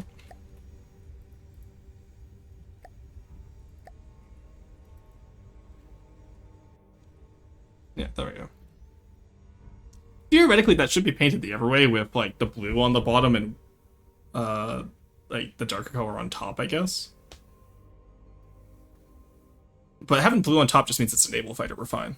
Let's go. Yeah, no, I do really love the way Spidicy set this up. Is Spidicy still in chat? Charles, how goes the rebuild? Well, we got the flash art done next to Spidicy, which is very nice. So this is going to be the little fighter. And I think this will be the basis for most of the player vehicle planes. You know what I mean? And even then, this little guy also has too small of a fuselage, but he's this little guy, so he gets away with it. That's building the new player vehicle in the WBC for whatever reason. He just hangs out there sometimes. Some of his friends are there. Just made it fly, but you're welcome. Oh yeah, I did all the shaping. But I still appreciate you getting to the fly, because flying is the cool part about planes. Also outing him like that, SMH. But alright, yeah, so that's the idea there. Sorry, this is raw roast. I can't roast my own vehicles. That's what the specials are for. Alright, Predator main battle tank. I assume it's Warhammer 40k? No, it's not. That's crazy. That is a crazy name. Wild to have that as your Steam/profile name. Alrighty. So, first off, heavy armor at the front looks bad because it's all put together like this. You have your guns here, they're decorated out, but there's no ports for them. Like, where are you gonna put, like, put some, like, metal ports down. I think it's porthole decoration. You can stretch it out, have it, like, an opening. And send it back to me so I can check over the paint. Yeah, I can. And then, aside from that, same with down here. Like, first off, it's not even done in here. Yeah, the way you want to have tanks, I don't like to square them off like this. I like to have... let's get off the front here, just so I can explain this concept a little bit better. Oh, also, when you have stuff like this, just use an offset. I don't know the Twitch name of who submitted this one, but just use an offset. It's a lot easier for you. And it's better health.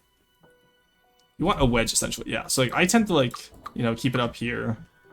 Let's, actually, let's do a full tutorial here. Who sent this one in? Are you in chat right now? You might be able to provide some feedback on your ideas here. Because I would do, have it there and then go this way, right? Have it come down. Like an actual tank hull would.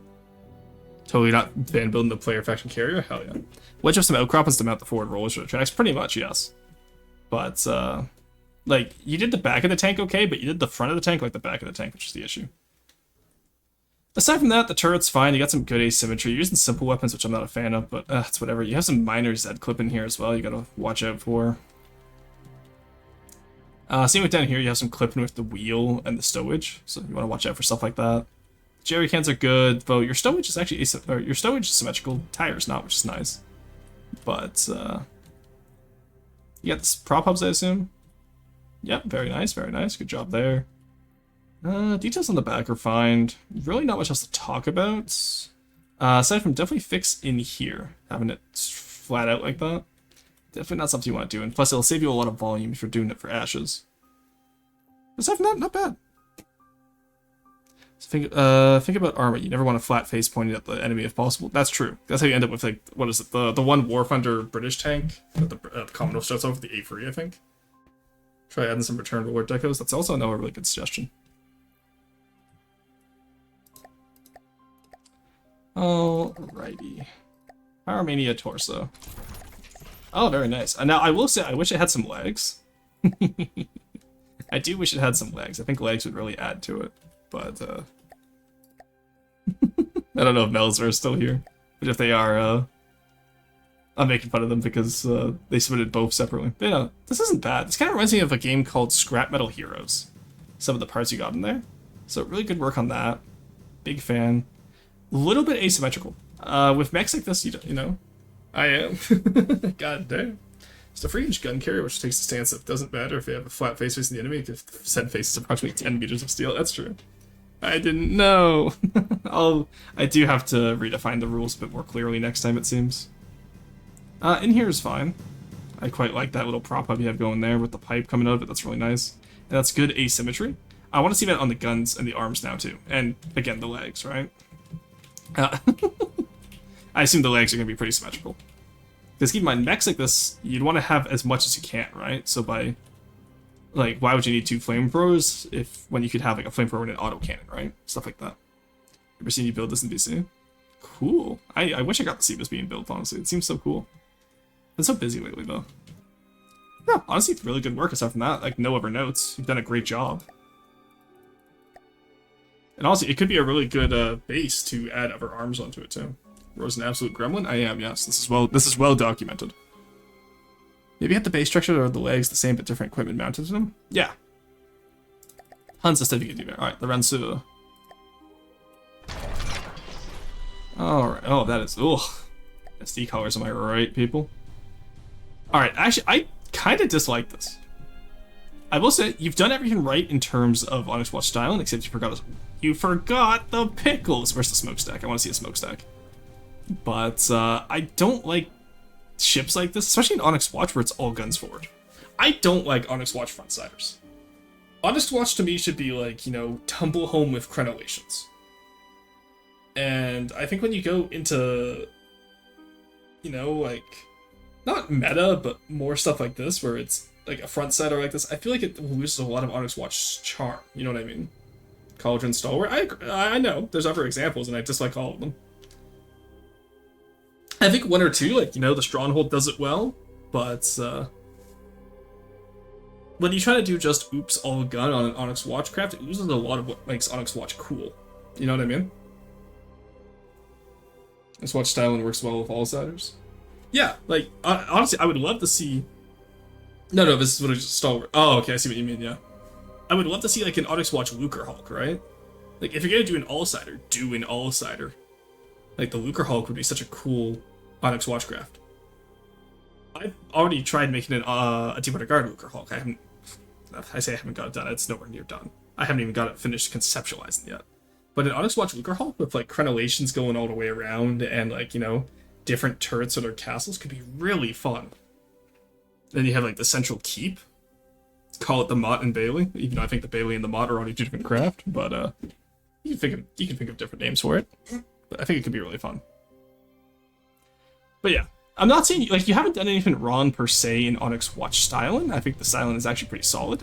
I just dislike this type of craft for Onyx Watch. But, like, I'll post only the legs next roast. Please do, that'd be so funny.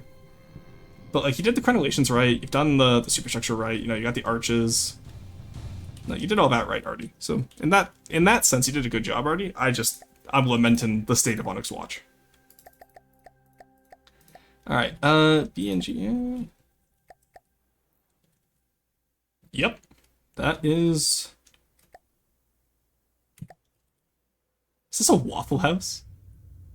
I swear to God, I've been in this exact Waffle House. If this is a Waffle House. Incredible. How did he get up here? There's no ladder up there. Oh, you did the dumpster at the back. That's incredible. Bayleaf isn't being used anymore. It's not? Well, see, I would love to rebuild the Bayleaf, because I think the Bayleaf is an incredible design of, like, the hybrid style. Dumpster climb. Ah, I see. Even with the overhang? Crazy. I have a very work in progress depot to go ship and build. I'm looking forward to seeing it. Anyway, yeah, I'm not sure what you want me to roast on this. You just made a Waffle House. Good job. I love it. Alright, so. Let's talk about this week's plans, and then we're going to raid out. Okay? Remember, if you stay for the raid, you get more channel points, which the channel points will have a very large use, so you want to save them up soon. Alright, so. Chat. My plan for this weekend is we're going to do 2 days of EU4 starting tomorrow. So we're going to do Saturday and Sunday EU4. I want to get that Austria game done so I can make a video on it. Bayleaf is a really old sales style. It is, yes. That's why I want to see it redone. Bro is cracked. Yeah, that was Potek climbing up there. Just bouldering in the Waffle House. So, yeah, I want to do Europa Universalis the next 2 days. It's going to be a fun time. And then Monday we'll be back with more from the depths. And if I sleep well, we'll do some Dishonored. Because we do have to do the brothel level, which will be fun. You said you were doing Dishonored today? I did, yes. And then when I started stream, I said, wow, I'm actually really exhausted because I didn't sleep well last night. So I'm skipping it today. And instead, we're going to go raid into Corbett Gaming, who's currently playing EU4. Because I want to see what he's up to. But we're going to see if we can raid into him. I don't know if he doesn't seem like... I know he'd multi-stream, so I don't know if he's like... real Twitch hours. Oh, never mind, I can't raid him. Huge. Alright, so we're going to go raid into Corbett. And I will see you all tomorrow for some EU4 ourselves. Hope you all had a wonderful stream. And I will see you tomorrow. Bye-bye.